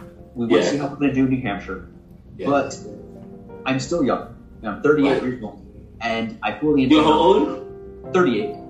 Oh, you know, I told him that you were 44, but you are 38. I'm 38. I'm 38. Younger than me. You're younger than me. Yes. Yeah, but I'm definitely not. This is not the first and last time I'm running. I'm running. That's true. And I think this may become a thing for me. You know, I'm going to keep running until the American people feel fit to select me to lead the nation. And what's different about this time than the last? Well, you mean the congressional run? Yes. I mean, no, because you ran already, and you're running again. So what is what's new about it and new about you? Oh, what's new? Yes. And so, I mean, as we've been putting together the strategy, and we've had people volunteer, come up as volunteers in New Hampshire, Iowa, California, Florida, New Mexico, Nevada. I mean, we have people all over the place. I'm putting together the campaign infrastructure. And that's why some people are asking, like, oh, is this a serious run? I would not be spending... I'm a very busy man. Yes. I'm not only building a company, but I'm also setting the ground. And this is the reason why I'm starting so early. I know I'm not going to get any party support, right, from the Republican National Committee. So I'm going to have to do all this on my own. Yes. But I'm already putting together the campaign infrastructure to make this possible. And I'm also letting my campaign volunteers know this isn't a one-off presidential campaign. I hope we get lucky and that we can come out on top in New Hampshire, and that might drive the momentum, and there might be a sudden, like, Obama-type surprise, you know, where... Yes. Nowhere. But I do also acknowledge that the likelihood of that is very low. So I'm letting all of our volunteers know that I'm in this for the next 16 to 24 years. There's going to be multiple presidential campaigns until, again, we can convince the American people that our ideas are solid, that we can actually get stuff done. And when we start getting away from this divisiveness and start coming together again as a country, they're going to be looking to leaders that were the leaders of that bipartisan movement that helped achieve that. And that's where we feel that we can then emerge and then run a very successful presidential campaign and then hopefully be in charge of leading the free world. And I know I'm going to ask you, like, if people want to get involved in your campaign, where they can go to, but I hope to get that question because I want to ask you about community development. It's probably the last one. Community development, a lot of people in communities, they're saying that as much as we talk about stimulus and so on and so forth, but communities, it's as if the investments, the financing, the funding, it's not reaching the community level. And people are not, I hear Shaquille O'Neal say that, they're setting up a Mama Papa fund, but it's still not reaching. There's so much talent in communities, and I do research as well, anthropological studies. I go into communities. I go into cities. I do comparative study. I go into communities and I ask hundreds of questions. I get involved in the community, want to see what's going on, and it's not reaching them. So many talent and so on. is there any plan that you have in terms of access and reach and just get really connecting in terms of business and community development and so on? Yeah, absolutely. And it's like what you said. The difference between you and I and others is that we roll up our sleeves and we go out there. I didn't hire a bunch of people to try food and organizing for me when I was in college. I went out and I did it myself. I started knocking on doors, meeting with sanitation workers for the city, and convincing them to sign a union card. I went knocking door to door on fast food restaurants and trying to get them to sign up for the Service Employees International. But a lot of other people don't do that. They don't do that. Where the metal meets the meat, boots on the ground. Roll up your hands and get your own hands dirty. And I think that's unfortunately what a lot of people don't do. And so unfortunately that means that a lot of money just ends up getting wasted on the inefficient administration of those funds, and then they don't actually end up hitting the community. The difference between, again, me and others is that I would actually go out into the communities. I would actually see, do a boots on the ground inspection, and unfortunately that's the only way that it can be done. It requires a lot more literal legwork, but if you want to see your vision come to fruition, you have to be willing to put in the energy. And that's what I've generally found in politics. There's a lot of passion, but there's not enough actual boots on the ground energy being done. Yeah, so you're not about talk, you're about action and getting things done. Absolutely.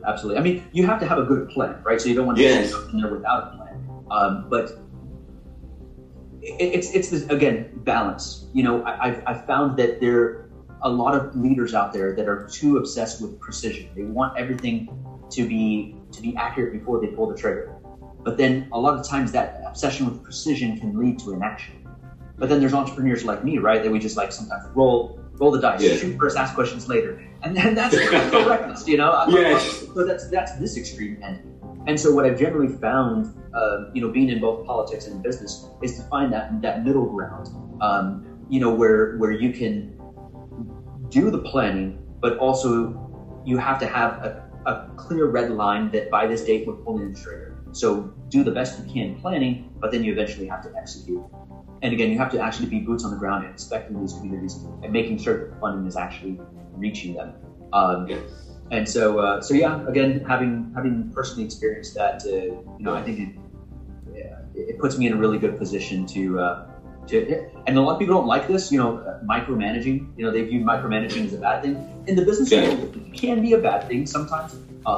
But I think in government, especially as an executive, being the executive of the executive branch, you have to micromanage. You have to make sure that your agencies are doing what they're told, because these agencies have employees that do not agree with your political views.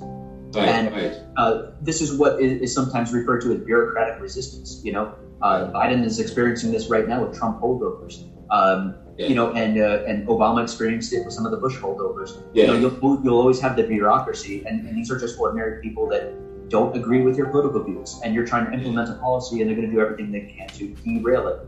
And so again, as an executive, you need to be at those departments, you need to be in those communities and making sure that your policies are actually being effectuated. And it's also that understanding and that knowledge that I would bring to the table of being able to make sure that nobody's screwing with our agenda. Yes. Oh, great. Thank you so much. And guys, for those of us who are just joining us, we're here with the 2024 presidential candidate, John Anthony Castro. It is refreshing. A young man who is very experienced, who has tremendous hope and dreams, and coming up from a grassroots organization, and he's taking the world on by storm. So much vision, so much passion, so much hope, so many ideas, man. And how can people get involved in your campaign and what you're doing? Just go to johncastro.com, and I'm really big on Twitter right now. So, I would invite people to Twitter. I know everybody's really upset right now with Elon Musk taking over. But I just say, look, you're not going to win over people by staying in an echo chamber. And if anything good is going to come out of Elon Musk, it's going to be that he forces everybody into a room together. And yeah, some of us dislike each other. Nobody can tell me they dislike Trump more than me. I'm literally making my entire campaign about suing him. Right? So Yes. Nobody can ever accuse me of liking Trump. But Yes. I don't mind if he comes back on Twitter. Yeah, he's going to use it to try to race bait. He's going to use it to try to subvert democracy. Yes. We're smarter. We're stronger. Let's confront them. Let them come to us. Let's engage them. Let's talk with them, and not to troll them, but to try to educate them, try to illuminate them, and enlighten them.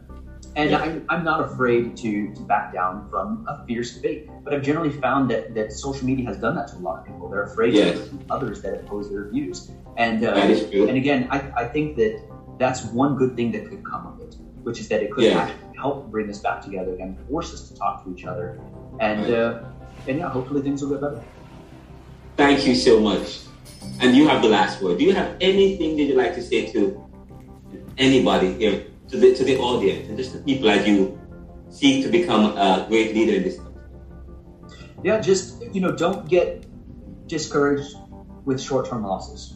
Yes. When Trump got elected, I know a lot of people felt really demoralized, wondered where this country was headed. But I also feel that it was a lot of complacency. They elected Obama, and then everybody just felt like, oh, okay, I can go home now. No, you can't go home. Yes. It's you need to continue pushing. It's a never-ending struggle, and you need to constantly stay engaged. You need to constantly stay involved. You need to be in it for the long run, right? Like I'm not gonna if I lose in 2024, I'm not gonna get discouraged and hide or I'm gonna come back again in 2028, 2032, and 2036, and 24. I'm gonna keep coming and coming and coming until I die. And so you have to understand and have that long-term strategy, because if not, you're going to get very quickly exhausted, very quickly demoralized, and you're going to retract from politics, right? Because you don't see that immediate gratification, that immediate short-term win. So I would just say that you got to take the losses with the wins, and it'll make the wins much better when you get them. Yes. Thank you so much. I'm inspired by you. I'm touched. I'm a young man that's trying to build an organization as well, and a personal brand. It hasn't been easy, but I'm inspired by you. I'm inspired by what you have said, and I'm wishing you all the best. And guess what? I know that we will find other opportunities to connect. I hope, and of course, I would invite you to come back on the show.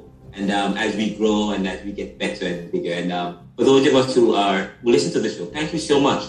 This is the Neoliberal Corporation, serving the world today to solve tomorrow's challenges. And you can reach us at https://theneoliberal.com or RenaldoCMcKenzie.com. And you can support us at https:// and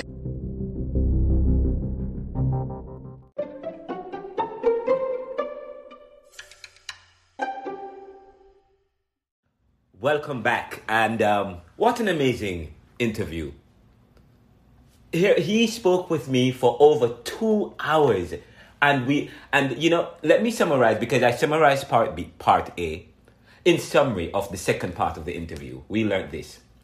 We asked several questions, and the second part of the interview was really, a lot of the questions came from persons who were aware that I was going to be interviewing Mr. Castro, and posed questions to him, and he answered every single one of them. And he said, we learned this. We asked him, what are you doing to promote positivity? Somebody, Shade, a young woman, asked him, what are you doing to promote positivity and to move us forward? And he talks about bipartisanship, and he talks about bipartisanship over and over and over and over. He talks about seeking a middle ground. He says, we all love this country, but we all disagree. And the means, and we all disagree in terms of the means and the goals of getting there. But what is important is bridging this ideological divide is the most important aspect the most important aspect, and it's the most important aspect of his campaign. Okay, bridging the and of course I did ask him about, I said Obama. Mr. Obama was trying to do that. He tried that at first and failed. And so how can you be different? And he says, this was his answer, which I find quite interesting. He said this: Obama had power, but did not have the courage to use it. It was a missed opportunity on his part. And he also went on to say that Donald Trump, on the other hand, making a comparison between Donald Trump and Mr. Obama. He said Donald Trump and Mr. Trump, on the other hand, got power, was not afraid to use it. At least he had the courage to use it. So he talks about, he said we need to put power into action, and that's the problem with some leaders. We need to put power into action. They get into power and they want to keep talking. That was quite interesting, and he's talked about that was one of the problems with Obama. And there was another question from some of the young people that I posed to him that he answered in the second half of the interview, where some young men asked him, what's the best way to change our community and to avert communities like Philadelphia and certain predominantly black and brown cities turning into a surveillance state? And he answers this. He says this. He said we need to think about new ways of policing. And he went on to say that he grew up into the hood. He grew up in the hood. He said that at the end of his street, he lived on Elm Street in Texas or somewhere, and he said at the end of his street was a crack house. Okay? And he would be playing basketball. And of course, the police would there were active gun shooting going on. And he said it would take the police 35 minutes to respond. But now that he lives in an affluent community, there's an issue is happening. It takes the police 5 minutes to respond. He talks about that. Yet we know that in communities, the police officers are everywhere parked up in some of these black and brown and communities, but it takes them quite long to respond to issues. But so that's quite interesting. He also talked about the fact that the inability to provide effective policing is okay. The inability of police to provide effective policing is something that we need to look at as a society. And he talks about the fact that one of the inability to provide effective policing is the fact that we are too reactive. We are very reactive. And because we're reactive, we cannot find a middle ground. So there's either over-policing. As issues happen, we either over-police, and then when people react to over-police, we under-police. So he talks about the fact, again, that we have to strike a middle ground and not be reactive to issues. And so I asked him the question, how do we find the balance? How do we find the balance? And, one of the things that he talks about is that he said that he's a well-rounded individual. He talks about his own experience, because of his experience, he said that he's been at the far left. He's been marching and organizing and the whole issue, marching with unions and so on and so forth. But he said he's also been at the other spectrum. Now he's a business owner and an employer. So he's seen both sides of the spectrum. So he said that he is at a very unique place to help society find a balance between over-policing and under-policing. And that's what makes his candidacy unique and special, according to him. He said he's a well-rounded leader who can find a common ground. He's conservative, but he'll find a way to pass policies that make it palatable, on both sides, and show how it was. And showed how it was done with the earned, and he explained how it was done with the earned income credit. The earned income credit. He also talks about another way. Some of the ways we can do this, we have to also stay away from toxic ideology. Toxic ideology. Okay? He says that I believe in a republicanism. I believe in Republican Party. I believe in conservatism. But we'll find a way that include the other side and find ways to get them to buy in. He talks about that. We asked him about, I actually posed some questions to him about Medicare, because one person on Street Vibe who said to me that they were concerned about their Medicaid or Medicare and wanted to know his position on Medicare or Medicaid. And this was what he said. He said, I will leave it where it is. Mr. Castro said, I will leave Medicare where it is, but he wants to create a national healthcare council, like how the Federal Reserve is set up and structured. He said, what happened with for those of us who are unaware of that, there is some kind of partnership between banks and the government. So he wants to, and he referenced this book called The Creature of Jekyll Island, which, if you guys don't know that book, you can check it out. The Creature of Jekyll Island, which talks about this partnership and so on and so forth. So he talks about, but he says, while he wants to look to how the Federal Reserve was set up, he wants to avoid the mistakes, though. That's what he says. So he talks about that. He says he wants to create what is known as a de facto single-payer system that is privatized, that will drive down healthcare costs. That's according, again, to John Anthony Castro. And so he says that, he will find buy-in, and because this particular plan already has buy-in from both sides of the aisle. And I asked him, and from people from all walks of society. And of course, I asked him, what are your greatest fears? What are your greatest fears? And of course, he alluded to what happened with a recent election when some people went to the extreme of even trying to kill political candidates, and that can be a fear of his, and he alluded to that in a sense. One of the things that because as you know, let me tell you why this is very important, and I did not explore this with him some more. When I asked him about his fears, and he talked about, and he alluded to being to an experience where persons were committed violence against other political opponents and so on, and because he will tell you that he's trying to censor Donald Trump. He's trying to censor Donald Trump, and he said that he will bring a suit against Donald Trump at the primary.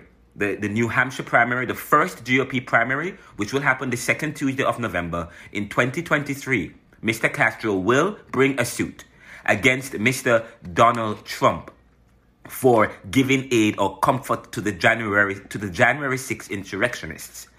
Okay? That because he said Donald Trump is poison and Donald Trump is toxic. And he goes on to say one cannot have poison, one cannot have toxic once you are bringing people together. And this is very important. He said once you are bringing people together, you cannot have toxic and one cannot have poison. So one must remove the toxic. And he says Donald Trump believes. He says Donald Trump believes. He says that he believes that Donald Trump bears some responsibility in the insurrection, in terms of the orchestration of it. And he went on to say that many persons are unaware of the investigation and the revelations. There's information right now that many of us and many Americans are unaware of. And when you sit down and mull over the reports and look at the investigations about what, then you will realize what they were actually trying to do. In fact, he went on to say that the insurrection was planned. It was planned several days before the insurrection. It was planned. That's what he said. He went on to say that they were actively trying to overthrow the federal government. They were actively trying to there was a plan, and there was a detailed plan and a strategy to do so. That was the plan. And he said that they were literally going to overthrow the federal government. And that was the American experiment. So the operation was called the American experiment. And he said that they were trying to literally overthrow the federal government. Okay, and he alluded to that. So of course he says that he will bring a suit against Donald Trump. Okay, he will censor Donald Trump at the GOP primary in November. I asked him what were his greatest inspirations. And of course he alluded to Americans, but he says everyone. He talked about Mahatma Gandhi, MLK, Teddy Roosevelt. He says that, as a person who is all about bridging the divide, he looks to different people from both sides of the fence for his inspiration. He said politics is about influence. It's about people, talking to people so that they can understand each other. And sometimes that's what's lacking. I asked him, he also said that his older brother His older brother who is 4 years older than he is one of his greatest inspiration. And his older brother introduced him to anti-globalization movement, such as alluding to the World Bank and the IMF, and looking at the global South and the global North dynamics. And I made reference to my book Neoliberalism, and the global economic movement demonstrations and so on in Seattle. He made reference to that and how that influenced him. But you know, he said that what was very important. He said something very important, and he said that his understanding of how rigged corporate economy works, and he talks about this false equivalence. He said that if you are against American, then it's as if you're or against the way in which we practice trade in this country, the way we practice capitalism. He said that if you're against that kind of capitalism, you're branded as an anti-capitalist or a socialist. I have been branded as a socialist, in fact. But I've oftentimes said that the way in which we look at capitalism has changed over time. The capitalism of yesterday is not the capitalism that we practice today. And he talks about that. He says that, he also speaks to that issue. He says the kind of capitalism we have, he says what we have is not free market capitalism. We do not have free market capitalism. What we have is rigged multinationalism. Okay? So he's all about protecting capitalism. He's all about that. He talks about the consolidation of market power in the 1970s, and with this consolidation of market power in the 1970s, and to now, you find that this consolidation was the demise and the death of free market capitalism. And you might have heard me reference that in my book, Neoliberalism, Globalization, Income Inequality, Poverty and Resistance. So he talks about that. Then I asked him a question that was posed to him by a young man who I interviewed as well on one of the podcast episodes, and which speaks to the issue of purity. How do you stay pure? How do you stay free from contamination and so on? And he answered that so beautiful. He says that is why I am working hard to develop my capital and my wealth. He said that he has ran several times in various races and so on, and he's used a lot of his funds come from his pocket, his own pocket. And I've oftentimes told you that the Neoliberal Corporation and what I am doing here, a lot of the funds come from my own pocket as well. But you know, and that is what the young people are doing. He says most of it come from his own pocket, so as to prevent sabotage and to prevent against being impure. And so that's quite interesting. He's ran before. And we asked him, you ran before. What's the difference this time? What's new? We asked him that question. What's new? What's different? And of course, he answered that in a very powerful way. And I won't answer that question because I won't summarize that for you. You have a chance to review that. But I asked him a question about community development, which was very important. Which was one of the last questions. Community development, because I said to him, how do you ensure help of that funding is reaching the people who need it, and it is intended to reach in communities? And you know, he said, we have to get our hands dirty. We have to roll up our sleeves.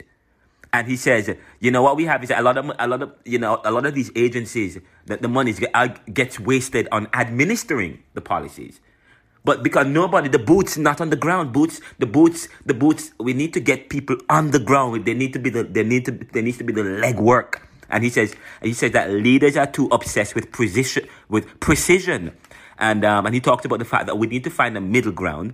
But he says that so as to prevent the issue of reach in community development, he says, you know, we have to micromanage agencies. From bureaucratic resistance, he talks about that. We have to be able to micromanage agencies, you know, so that bureaucrats who are leftovers from previous administration don't stand in the way of what you're trying to do in communities. And that's another reason why some of the reach is not there. So he talks about that. Quite interesting. And of course, we talked about Elon Musk, and he said that I'm not against. He says he's not against Elon Musk. I'm not against Elon Musk. And anything that's gonna, and he said that if anything good is gonna happen from Elon Musk, is that he literally forces everybody in the room together. He says, I'm not against anything good. He's not against that. And he says one thing that is greater, one of the good things about Elon Musk is that he literally forces everybody in the room together. He says that people are afraid of people who oppose them and their views. And one of the things he says that but we have to be able to come together and have a conversations. And the beauty about social media is that you have power. The power is in your hand. If you don't want to read a particular tweet, you can block it, or you can remove it, or you can move to the next one. He said that we need to continue pushing in the end. I asked him, what is your message? What is your message for the people, for the Americans? He said, we need to keep pushing. Constantly. Stay engaged. Don't give up. It's important that we have a long-term strategy, or you will be discouraged.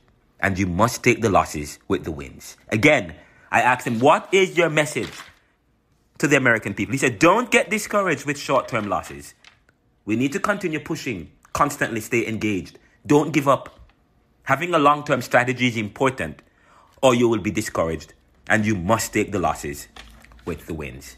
That was my interview with John Anthony Castro. What an amazing interview. Such a solid young man, 38 years old, who is a Republican, but who believes in bipartisanship, and he came up in a working class family, Mexican American, who is a multimillionaire whose company is now valued at $180,000, who had $325,000 in debt, and he is saying that if he can do it, you can do it, and he wants to be able to be involved in leading the charge to helping America to continue on the path of greatness and to make America even greater, recognizing the value of each person. And, I looked at his Twitter, and I'm going to end with this. And one of his Twitter, he says, he responded, there was some story some time ago about gay parents called rapists and pedophiles in an Amtrak accident. And he tweeted, he said, it's sad that this is what politics is devolving into. Just let people live their lives. Because, as I've said, what is the ultimate of all things? The ultimate of all things is that we become one with reality, with all of our individuality. A man once said, once you label me, you negate me. So let us work together. And I invite you to check Mr. Castro out and what he's about. And because it may surprise you. This is the Neoliberal Round Corporation. And this is the Neoliberal Round brought to you by the Neoliberal Corporation, and is sponsored by Anchor, a podcast from Spotify. And we are all about serving the world today to solve tomorrow's challenges. And I'm going to ask you today, if you haven't heard again, that you can support us at https anchor.fm/theneoliberal/support. Thank you for listening to us. Share this program with your friends and walk good.